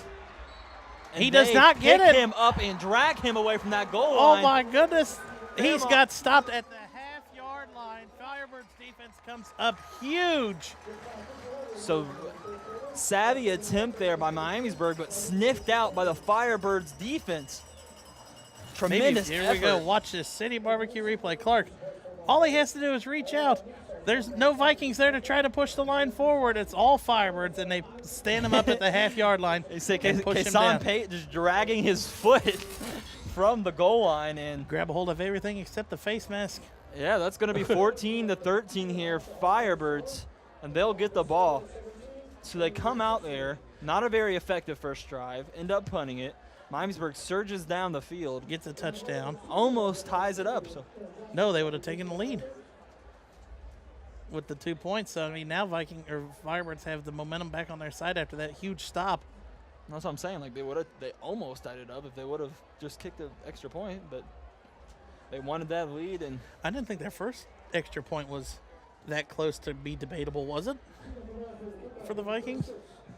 I don't know. Nothing is going to be as debatable as that moon shot that Rom had on the first touchdown. and sometimes when you're too hungry, don't get fed, man. Especially in the game of football, as Colin Dillon will kick it off here for the Vikings. Jackson and Hall still back to receive. And this one is a drive down at about the 5. Hall receives it. Hall running. Hall Getting spin some move space. out to the 30. Still going down out to the 36-yard line is the Firebirds and Ryan Hall. And that's going to be at the 36, man. So about a gain of 21 on that kickoff return. Great return by Ryan Hall, but how about Colin Dillon's foot, man? He gets it out there pretty much almost every time. Yeah. I mean, it's no Blake Middleton. I mean, every time he came up for the Vikings the last few years, you didn't even have to send out your coverage team because it was always at the back of the end zone. That's what happens when you play soccer your whole life and you learn how to kick a football, man. And it's good. So Well, in the game last year, Middleton had a 45-yard field goal against the Firebirds, I think.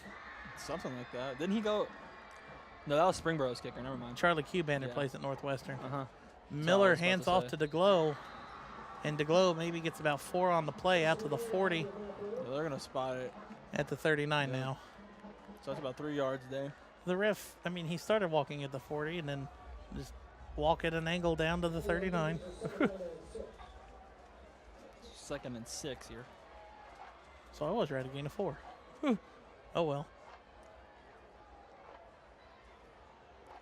Miller, play clock. There's Stamer on the field. I haven't really seen him on the field yet tonight. He's number 26, correct? Play clock at 7, yep. All right. Miller keeps it, pitches So out to fake it. Perkins. Oh, Perkins. Perkins has a That's Burrows. Oh, that's And Burrows. Burrows has the sideline. He's gone. 15, 10, 5, touchdown. A 60-yard run by the Burrows. His first touchdown, I believe, since the Alter game.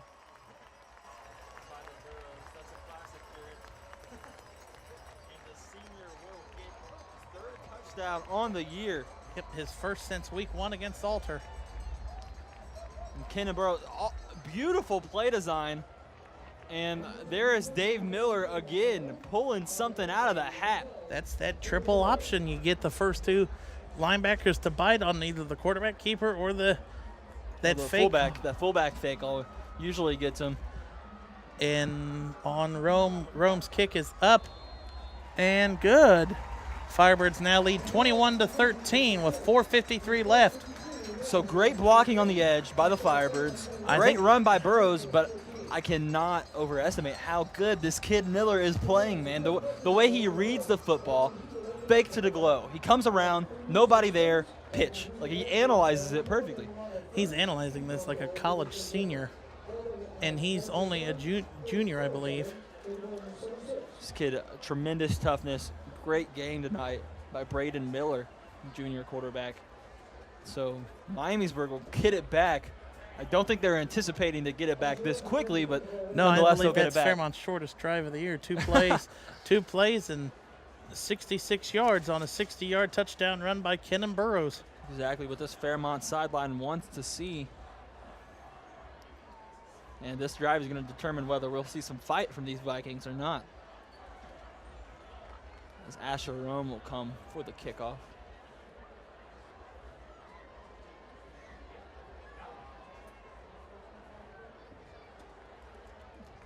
Anticipating a squib again.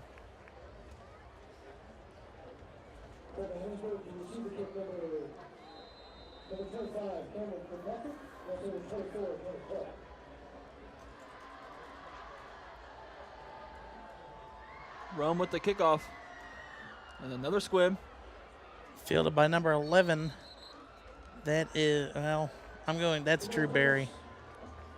Yeah, he plays JV basketball. He might be starting this year with Court Justice going to Butler. I bet he'll be up on the starting for varsity.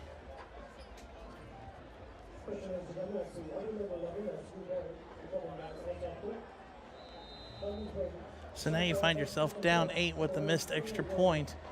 With 4:52 left in the third quarter, if you're the Vikings, what do you have to do to try? I mean, granted, you're just one score out of it, but you have no momentum on your side. Well, Tate Vongsi has to get some confidence back in his arm. I don't. He's not attempted a pass Since out of that overthrow. first quarter to. And there, And that's a fumble. That was an awful pitch. I do not know. Straight that to the was, ground. That must have slipped out of his hand or something. It had to have. Must have flicked it down maybe at the last second. Tate Vongsi losing about 5 after that play. 6. Losing 6. Yerkins was lucky enough to be there to fall on it. On the City Barbecue replay. Yeah, that looked like it just slipped out of his hand. It goes straight to the ground. Look at number 35 back there. I think, is it 35? Jonah Smith, yeah. Jonah Smith, incredible athleticism for a linebacker. But yeah, ever since you were Good talking heart. about that overthrow to Johnson late in the first quarter, I don't think he's attempted a pass since. Vongsi, here we go. He's looking to pass at least. Ty Smith charging towards him. And somehow Oh Tyler my Johnson comes up with a goodness. huge catch. Oh my goodness. What a catch. Heads up play by Tyler Johnson, and there's a Firebird injured on the play. And I believe that's number 2. That's Ryan Hall down on the play. And he jumped up behind the receiver, as you can see on the City Barbecue replay. Vongsi throws it. Khalil Jones and Ryan Hall on the coverage. It pops up. Hall goes behind the receiver and then straight down.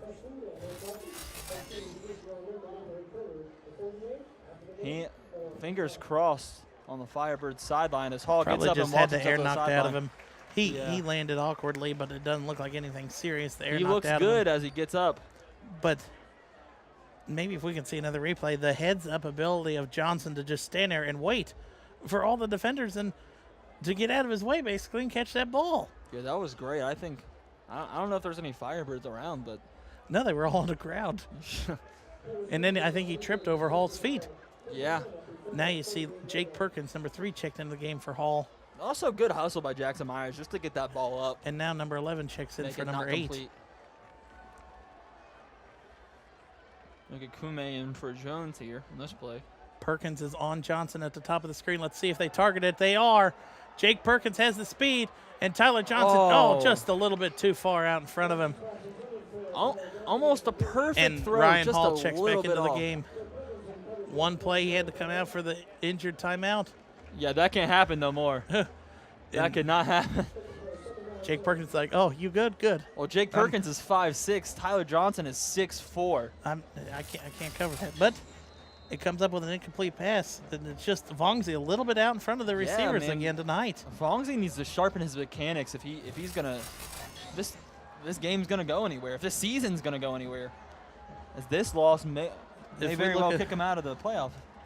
Let me pull out my playoff standings. Right now, Miamisburg sits number 11. On 2nd and 10, Vongsi taking the snap Vongsi up hands the off middle. to It's Clark. Yerkins. Oh, Yerkins. Learn the numbers, Jeff. But no, if you look at where the playoff standings are, Miamisburg is number 11 with 6.8 points, and they only take the top 8 for division for all, which is Springfield at 9.9. They would, if they would somehow win tonight, a win over Division 1 is 6.5 points, and depending on how Northmont, Pickerington Central, and Springfield do ahead of them, that would propel Vikings into the playoffs. On the other hand, this game could really this game help could out really Fairmont. help out Fairmont too. Launch into the top 3. Well, It's a 6.5. possibility. They could go all the way to first, depending on how Centerville. Well, no, if Wayne beats Centerville tonight. Vongsi to Johnson. And Johnson's tripped up by number 1 for the Firebirds, Marquise Williams. And as you see, Ryan Hall dropping back a little too far there. As Miamisburg got him on a deep post. Cut in at the last second. Perfect timing by Vongsi. Maybe getting that confidence back in timing. So that's really good. Really good for the Vikings. Tyler Johnson lining up against Ryan Hall at the top of your screen again. Vongsi drops back again. He targets Johnson again. Ryan Hall's playing he's going out too far to cover that and pushed out of bounds by number 11. Yeah, if I'm Coach Miller, I'm telling number 2 to tighten up on number 13, or that's going to happen all night. Those concepts are the same that you've seen throughout the season from the Miamisburg passing game. Just a little lob pass out to the 20 from the 25, and Hall's 5 yards off of that. Well, Tyler Johnson is such a deep threat that, I mean, you have to respect that, but at the same time, you can't give him that 6 yards of cushion, and he's just going to turn around and burn you. We were talking about Vongzi's lack of inability to connect with the receivers, and he's completed 4 passes in a row now. See that awkward motion by Miamisburg, and the same play to Clark out left. Clark tackled from behind at the 12, and he's slow to get up. So Tony Clark He's taking a lot of beatings out there so far tonight. Yeah, he's limping a little bit. He's walking a little weird. Well, he did strain his ACL last year at the end of the season in the playoffs. No one's going to say anything about it, but Tony Clark's a little limpy out there, and it'll be 2nd and 1. First down. No, not a first down. Oh, okay, his scoreboard's incorrect. And there's a flag coming in from the outside. Jacob Herman on the stop on Tony Clark run. We'll see what the flag is here. And it looks like it's a face mask against Fairmont. It's going to bring him 2 yards closer to the goal, actually. Personal foul face mask against the Firebirds. So bulking up, re-bulking the D for the goal line stand. You bring in Herman for Agakume. Half the distance to the goal is the penalty, so it'll be 1st and goal from the 2.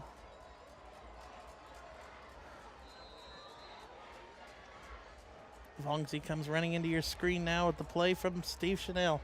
1.5 minutes left in the 3rd quarter. Now let's see which way they go. There they go. Vongzi hands off Clark. Clark at the 5, cuts back in, and Clark has another easy rushing touchdown. And the play they run is it's almost the same play to the side. It is. It's either to the left or to the right. They bring out that tackle, then Tony Clark cuts back. Because the Firebirds they think he's going to run all the way outside the tackle. And once that linebacker commits to the tackle. Yeah, I think that's that off tackle play. Depending on how he blocks him, that's where Tony Clark's going to go. If he doesn't block him fully, he's going to cut all the way out. If he gets it all the way, he's going to cut in. And this is for sure another 2-point attempt for the Vikings. So good scheme. Timeout Miamisburg. By Miamisburg so far, but they'll call a timeout before this 2-point conversion. And it's 21-19 here in the 3rd quarter with 1:16 left. Tonight's MVCC High School Football Game of the Week is being recorded by the Miami Valley Communication Council and media students from Fairmont. Go to our website, mvcc.net, to find a schedule for rebroadcast of this and other games. And catch tonight's game, powered by City Barbecue on Spectrum Cable Channel 21 or mvcc.net, #CityBarbecueReplay. And you can also go to mvcc.social, find us all over social media, follow us for updates all season long, and join in the conversation using the #CityBarbecueReplay. All right, coming out of the Miamisburg timeout, you would almost guarantee a 2-point conversion here coming. Yeah. 21-19 Firebirds up to 1 minute left in the 3rd quarter. This is shaking out to be a good game. This is exactly what I expected, especially after that hard-fought first half. A great game, 2 solid GWalk teams giving it their all, and a lot better game than last year with the improvement of Fairmont. So Vongzi leads it. Watch Vongzi point to both sides of the line. There you guys spread it out. There's that goal line motion that's been killing Fairmont all night. Clark gets the carry up the middle, and Clark is stopped again.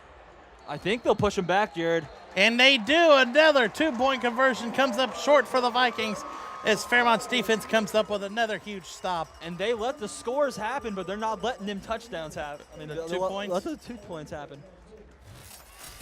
Look here in the City Barbecue replay. Clark, I thought he had it initially, But he stood up at the half-yard line and just pushed back by almost all, it looks like almost all 11 Firebirds. And I don't want to be in that huddle. That little scramble that goes on in those goal line, man, it's a nasty place to be. You see there Jonah Smith coming off the sideline, taking off his helmet. Ryan Hall and Austin. Is it Austin Jackson? Aaron Jackson. Hall and Jackson back to return. Miamisburg still hasn't even come out of the huddle yet. 1:16 left, a 2-point game.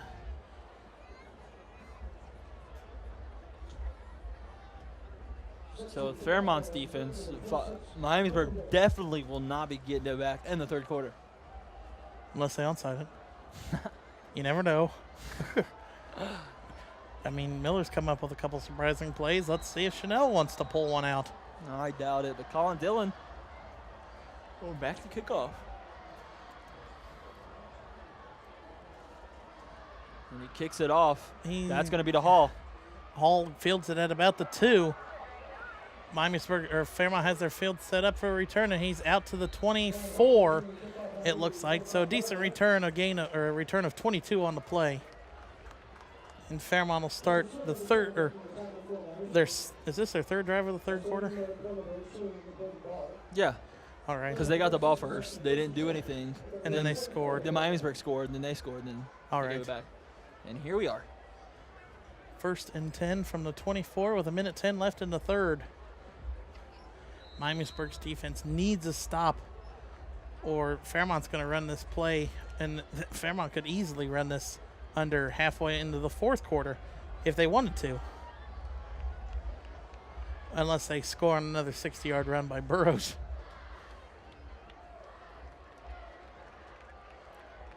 Braden Miller gets a snap, hand off to DeGlow. Oh, no, he keeps it. He keeps it, and he's tackled maybe for a loss of 1, maybe to the line of scrimmage. No, that's a loss of 1. And they're going to keep it where it is. Interesting spot. Maybe forward progress. Maybe he put his hand down to go out. I don't know. But look at the coverage down here between Ryan Hall and Cam Kirkpatrick. Cam Kirkpatrick is 5'8", Ryan Hall 6'3". Definite height advantage in favor of Hall, if they want to look that way. Miller keeps it and runs right up the middle for about a gain of, well, that looks like a bad spot. For about a gain of 3 on the play. And I think that'll be the last play of the third quarter. No doubt they're going to let this one run out. Oh, it's a gain of 4. So it'll be 3rd and 6 after we come back to start the fourth quarter. So the Firebirds lead by 2, 21-19 over the visiting Vikings on homecoming night. And our City Barbecue Game of the Week number 6. That third quarter, I mean, 3 touchdowns and 2 missed 2-point conversions altogether. Yeah, I'm kind of mixed emotions about the Firebirds' goal line stand. I mean, the goal line stance on the touchdown is terrible. Yeah. The goal line stance on the 2-point conversion is lights out. I know. I just don't get it, man, because they ran that same off-tackle. Bend and don't break. That same off-tackle run last week.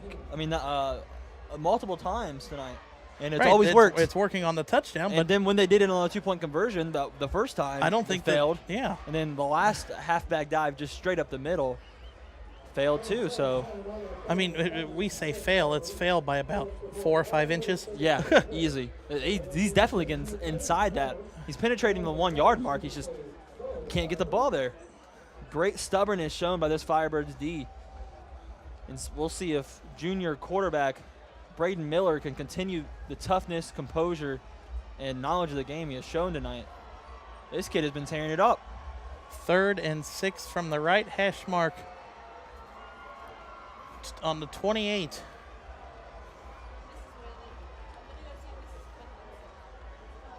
If the Vikings can somehow get a stop defensively, give their offense decent field position, but it all depends on if they can get that stop, which they have not really been so successful at tonight. Miller hands off to DeGlow. No, Miller keeps Option. it, pitches out to Perkins. That's Perkins, Burrows that's again. Burrows with a big run down to the 45 of the Firebirds. That's going to be spotted at the 45, the 46 46. actually. So a gain of about, was it 14? And great read there by Miller once again on the read option. I'm just did Dave Miller raise this kid in the system? I don't know. He had to have been born into it. Teaching him the triple option They since did this- birth. Jesus. I mean, he's sitting there lining up Cheerios on his high chair when he's 2 years old. That's All what right. it seems like. Braden Miller bringing the huddle out. Play clock at 5. Miller under center, hikes it at 1. Still go up the middle. DeGlow gets the handoff up the middle, and he's on to the Viking side of the field at the 49. And something you'll see once the play clock gets around 5 or 6 is Miller says one word, then he says another word, and the Firebirds line moves so robotically. You'll see it here at the end of the play clock, but they embody this system, dude. It's definitely. You can see it.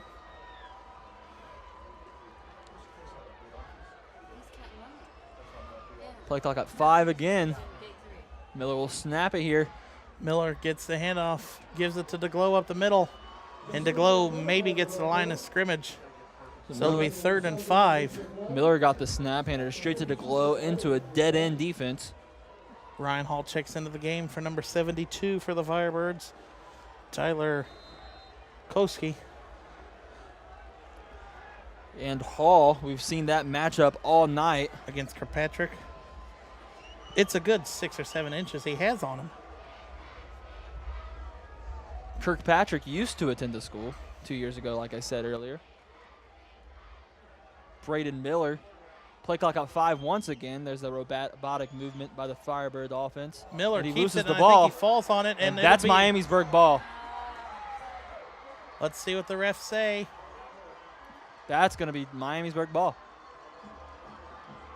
It is Miamisburg's ball at midfield So on the fumble exchange between DeGlow and Miller, and that's the first turnover of the game and really the first mistake of the Firebirds so far. yeah, that's one of the first mishaps I've seen like that all season. That happened a lot last season, but I haven't seen it so far.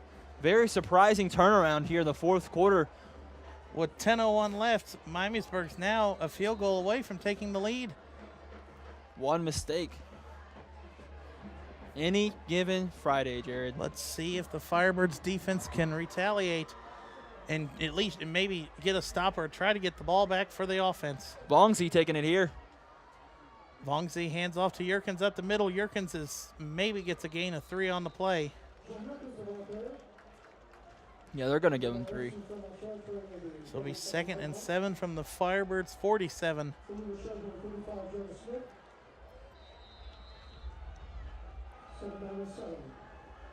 And as you progress more into the game, you see him more relying on Vongsy's arm.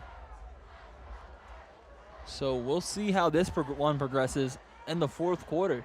You hear the Viking students. Speaking of the devil, and that's a first down by Tyler Johnson. Johnson comes down with it. I don't know. That was a see bad replay. spot. It's not a first down catch, but I want to see replay and see if he trapped that ball on the field. Well, I don't know why Hall. When the ref walked up, it looked like he went to do the incomplete. I'm curious as to why Hall is still playing like 6 yards back on him. Tyler Johnson is a deep threat, but I think Hall has the closing speed to keep up with him if the opportunity would arise. And Tyler Johnson, that's a simple concept that Miamisburg always goes to get their passing game going, is that little curl to him. And that's a false start. Huge false start.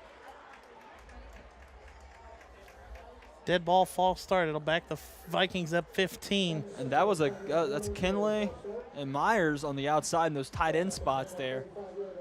They went to block before the ball even moved. Maybe if the cameraman can tilt up a little bit more, you could see how mad Chanel was on that play. So 1st and 15 from the 45. Clock's still going as it's 8:45 left in the game. Vongsy fakes the handoff, rolling to the right. He's going to hold it, and he's going to run, and he's tripped up by Marquise Williams, number 1 for the Firebirds. That's where his ball skills are the best, is kind of chipping off those blocks in the running game. As you can see, Marquise Williams runs past 2 offensive linemen, kind of sheds the last one's block, and just gets to Tate Vongsi in time. He was the last person who could have made that tackle. Very good play by Marquise Williams, the defender. That was a gain of 9. 2nd and 6 from the 36. Oh. You see Tyler Johnson check off onto the field. That's too many men in the huddle. That should have been a 12 men on the field. Vongsi hands off to Clark. Clark bounces off Smith's tackle. There should have been a holding there on the outside.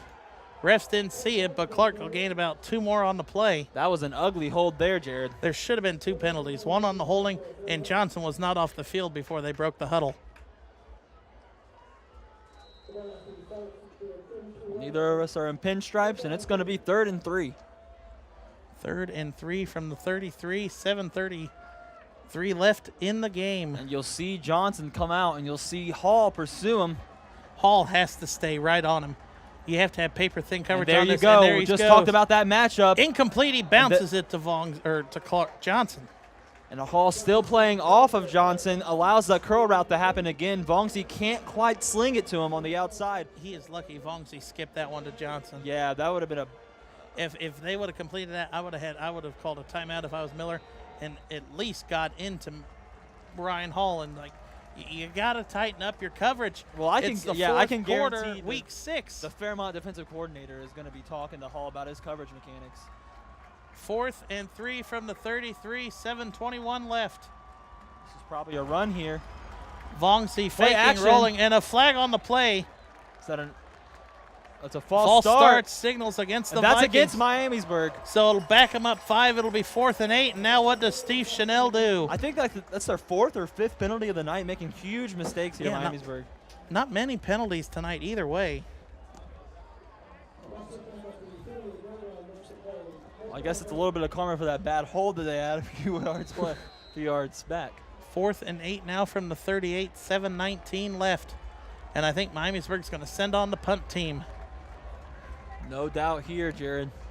I haven't seen a punter come. Oh, there it is. If number 26. Number 9's coming off the field, it's definitely a punt. Maybe. No Number 26, Colin Dillon. And I don't even see anybody back for Fairmont. So coaches are signaling for Ryan Hall to go back. Colin Dillon's punt, a high punt, and that one will bounce into the end zone for a touchback. So that'll be a punt of about 18 yards after you net the touchback. If you're Fairmont, you have to you have to hold on to the ball here. And at least you have to come away with points on this drive if you can't drive the clock all the way down. Yeah, that's what I'm saying. I'm thinking Fairmont, they've shown the ability, and I think this is what they want to do is run that clock all the way to 0. Both teams still have 3 timeouts, so it's never too late. But I'll put my money that Dave Miller is saying shave those seconds. And his system allows him to do that. As Braden Miller come back out and lead this offense tonight. And a flag on the play, delay of game against the Firebirds. Again. Maybe. What? It's a delay of game. Sidelines are saying that they didn't start the clock. They didn't start the clock at the right time. So now it'll be 1st and 15 from the 15. You could tell the entire coaching staff for the Firebirds was mad at that one. Yeah, they thought they had correct grip on the situation, but Brady Miller starting early, making sure they don't have a delay game, and that's going to be a false start. That's offsides, or false start. Sorry. No, Miamisburg gives the 5 yards back. So I guess it will be 1st and 10, Jared. It will be 1st and 10 from the 20 for now. And 2 seconds have come off the clock.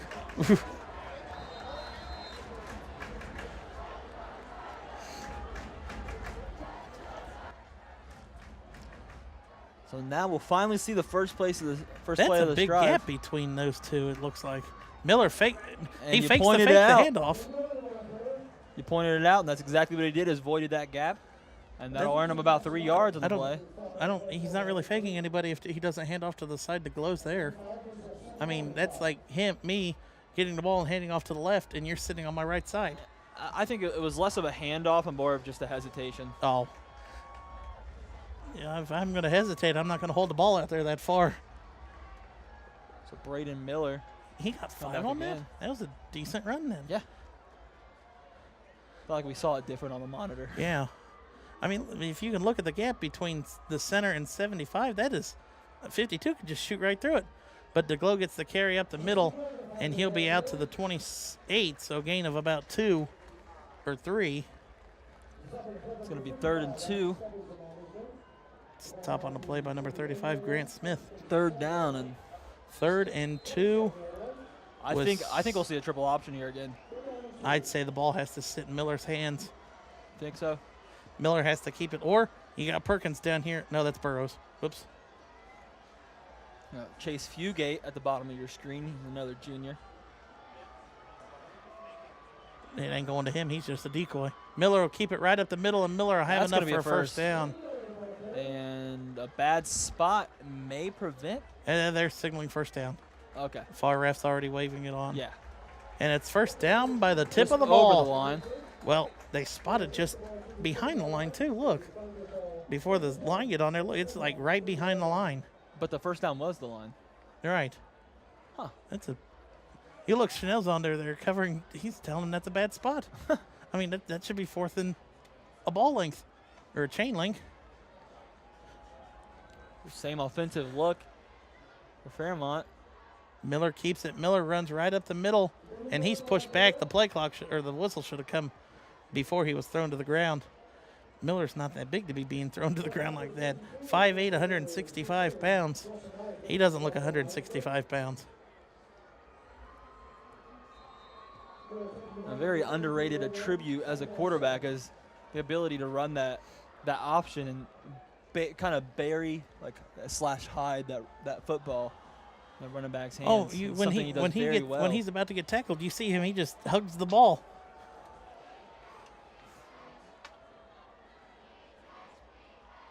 Miller fakes the handoff. He needs to either get rid of it. And Miller outruns. He has a first down. Oh, and my he's out to the goodness. 50.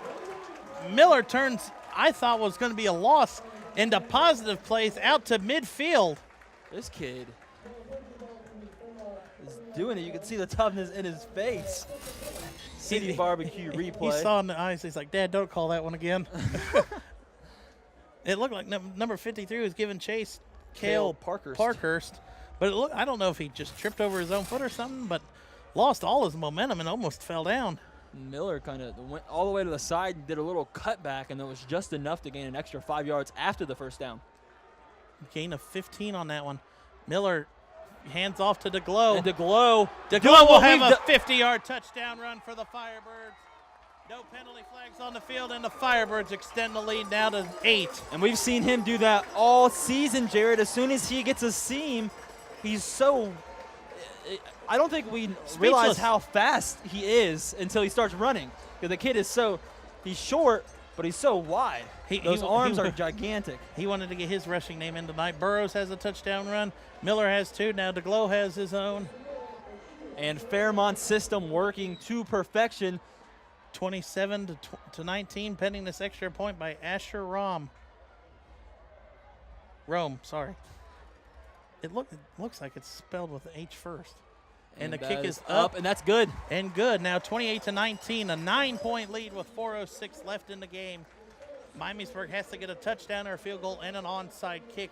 So great drive, great toughness, and ability shown by Braden Miller, keeping that drive alive. And Jesse DeGlow just doing what we've seen him do all season. Another day at the office for number 15. That was the first time I've ever seen him run outside of the tackle. That's the first time I've seen him run that fast. When that safety got his legs, I thought he was he was started down. high stepping and then he took off. Yeah, I didn't know he had that kind of breakaway speed. But Jesse DeGlow showed us all something tonight.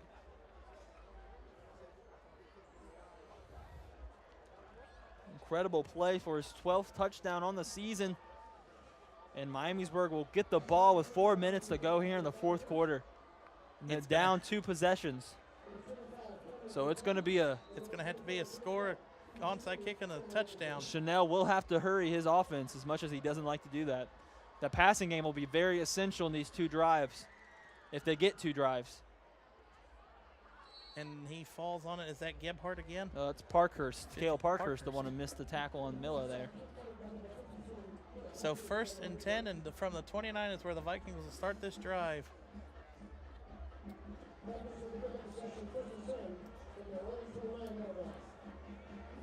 So Miamisburg has got to score quickly. I mean, last week in the game against Troy, they were down 31-7 at one point, but 2 scores.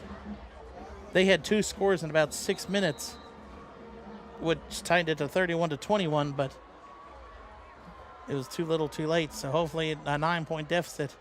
And Vongzi's rolling to the top of your screen. Vongzi completes a pass to the outside and has a 1st down. And Marquise Williams on the coverage fits it into Yerkins, though, at the last second. He tippy-toes down the sideline and gets out right after the 1st down marker. Good knowledge. Awareness there by Yerkins, as you see on the City Barbecue replay. Marquise Williams almost had it. Almost had the tackle, and then it was that number 35 that pokes him out. Jonah Smith on the tap out. What, Tyler Johnson and Ryan Hall at the bottom of the screen here, and I think Vongzi realizes it, and he throws it short to Yerkins will, stayed I believe, in have a bounds. 1st down again. No, they say he got out of bounds. And he's right at the midfield, and yep, it's enough for a 1st down. So 2 plays, 2 1st downs, and 20 yards. Jonah Smith, not quite the closeout speed to tackle him there. Still great effort shown.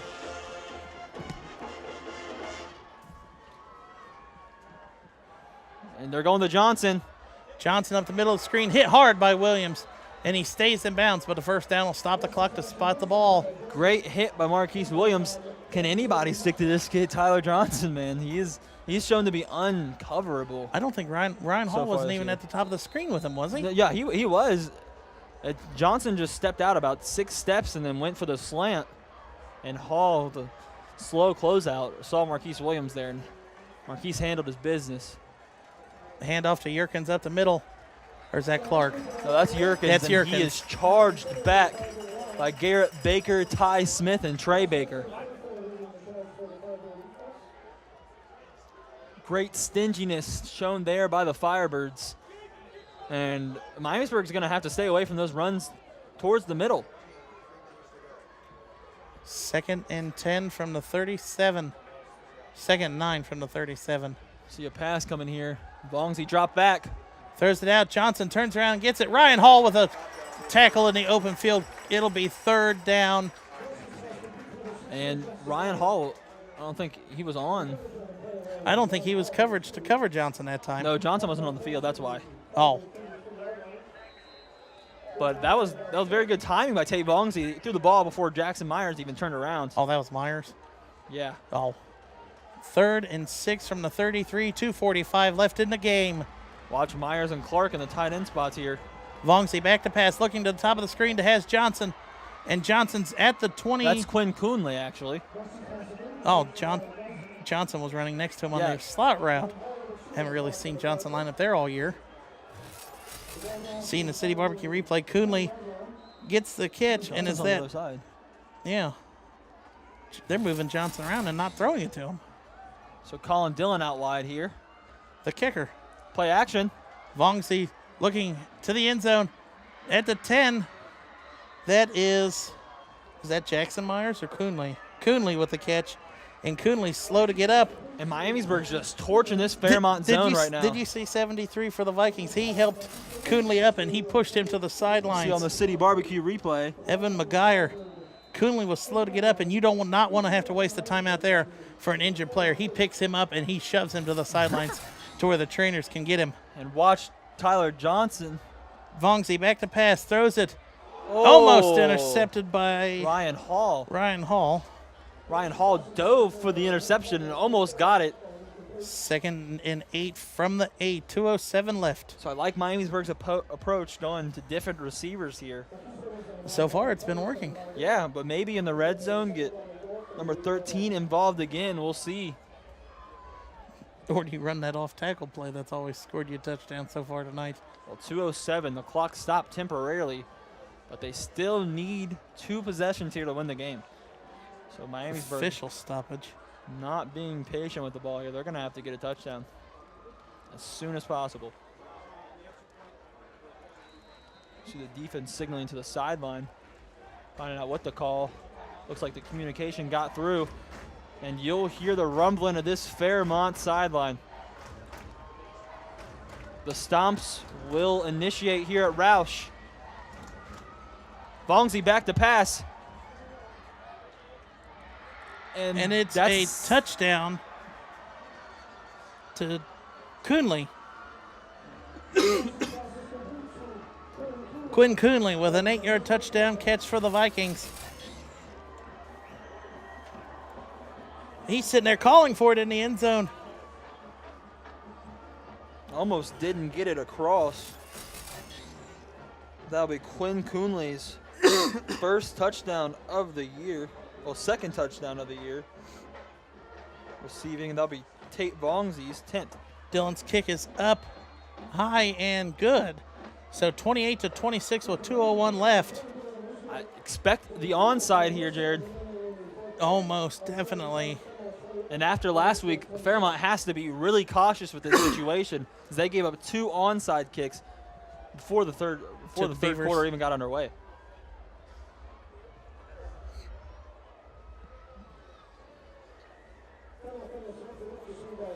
If Fairmont can hold on to this onside kick, you would say it's almost but over with 2 timeouts for the Vikings. They don't have enough to stop it each time.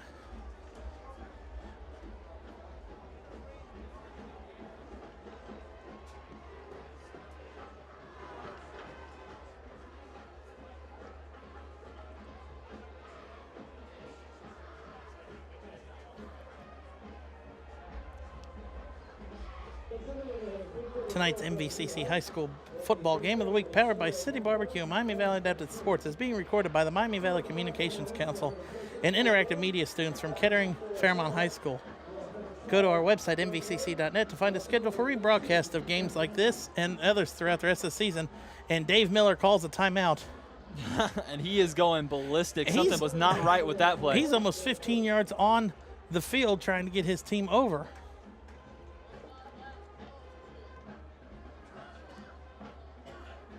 Tonight's MVCC Game of the Week is sponsored by Miami Valley Adapted Sports.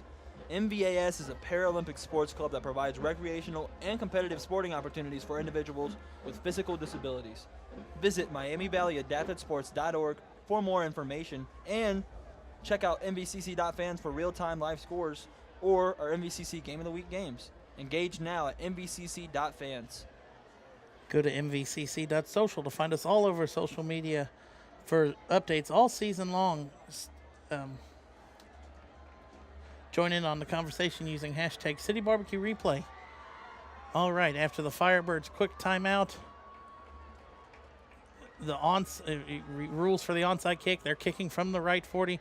It has to get to midfield unless somebody from Fairmont touches it.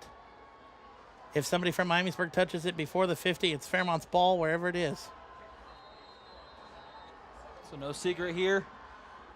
It's up, and Fairmont falls on it and recovers it at the 48. And you know that. That was number 20 for the Firebirds, Andrew Murray. So the hands team comes through for Fairmont. You can see on the replay, Murray gets it, and he puts it right up under his chest. He hugs it as hard as he possibly can. You ain't getting that one away from him. And Fairmont's a first down, almost a first down from ending this game and getting their winning streak back on track. That would move Fairmont. This game would move Fairmont to 5-1, and Miamisburg to 3-3 if it ends like this. Miller keeps the carry up the middle, and he maybe gets the line of scrimmage. That's going to be a timeout.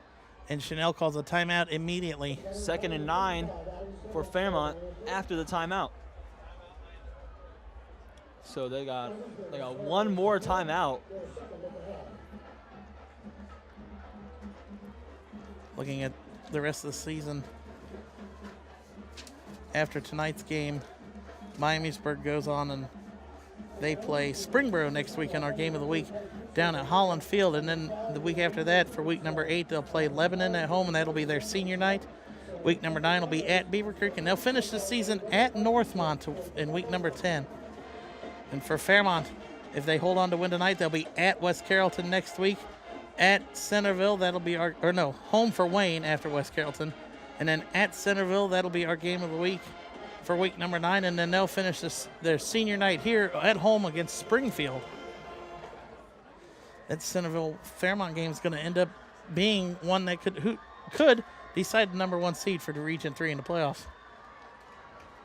So outstanding seasons by both teams for the first time in a long time. In a while. Centerville under your first-year head coach Brent Olery, and Fairmont under second-year head coach Dave Miller.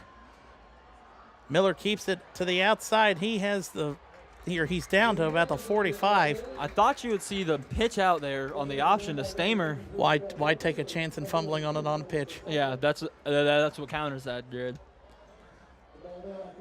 Possibly would have got a first down there. Instead, it's 3rd and 9. And as you see on the City Barbecue replay, Miller takes it. He's doesn't even hold it back. He's not going to look at it. Oh, yeah. Almost a face mask. Well, number 2, Kirkpatrick, came around, was charging at him. Didn't even look at Stamer, though. I think if he would have pitched that, I think his dad would have ripped him off the sideline. I mean, that would be, heads-up play. You're up 2 with 1:51 left, and if you pick up this first down, it's all but over. Well, it's very dangerous here, too, because if you give the ball back to Miamisburg, then they have 1 minute and 20 seconds to torch your zone coverage with that passing game again. And you saw it happen on that last touchdown drive by the Vikings. And it was without using Tyler Johnson. Yeah. I mean, they used him for the first 2 plays, but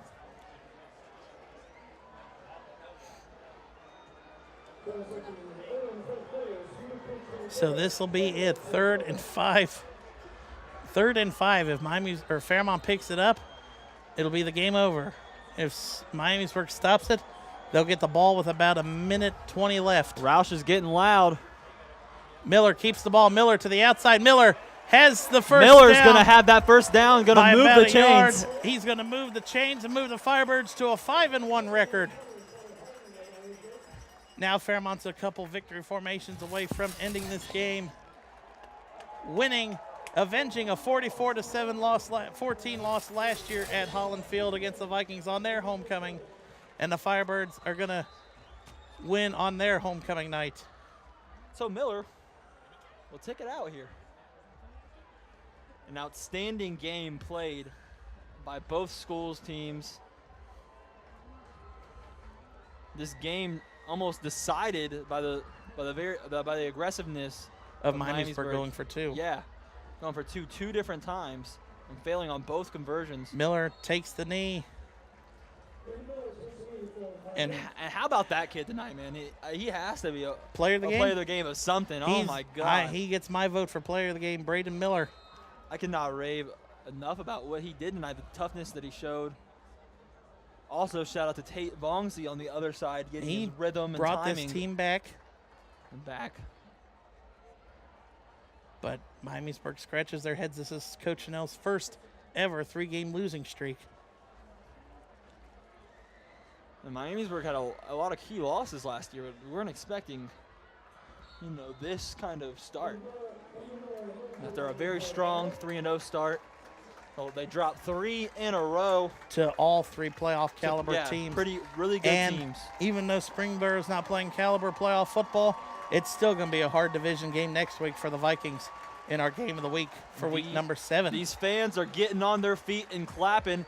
They don't even have to hike the ball anymore. The refs didn't spot the ball yet, and they won't. And the clock will run down, and Fairmont will win 28-26 on homecoming night. 10 seconds away from the bell. So you get a big win on homecoming night, avenge a road loss last week, and build momentum towards the rest of the season. Playoffs coming. So that'll be your final in this one, 28-26. Fairmont wins by 2 over the visiting Miamisburg Vikings. Amazing outing. Signing off for the rest of the Miami Valley Communications crew, I'm Jared Bergstrom alongside Jeff Allen. We'll see you next week. Springboro at Miamisburg, week number 7. We'll see you there. That's all night, folks.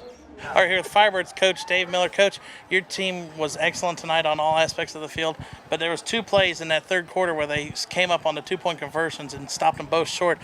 How did you get your team pumped up for those 2 big plays? No, I don't know. We were just talking about that in there. I mean, kind of scratching our heads because, one thing is we didn't give up a lot of big plays, so that's kind of the nature of our defense. But they made stops when they had to. I mean, that's really good presence of mind for them to understand the importance of that and come up with 2 great plays there. All right, you guys moved to 5-1 on the year, building a lot of momentum towards the playoffs. Where do you see your team going in the last few weeks of the season?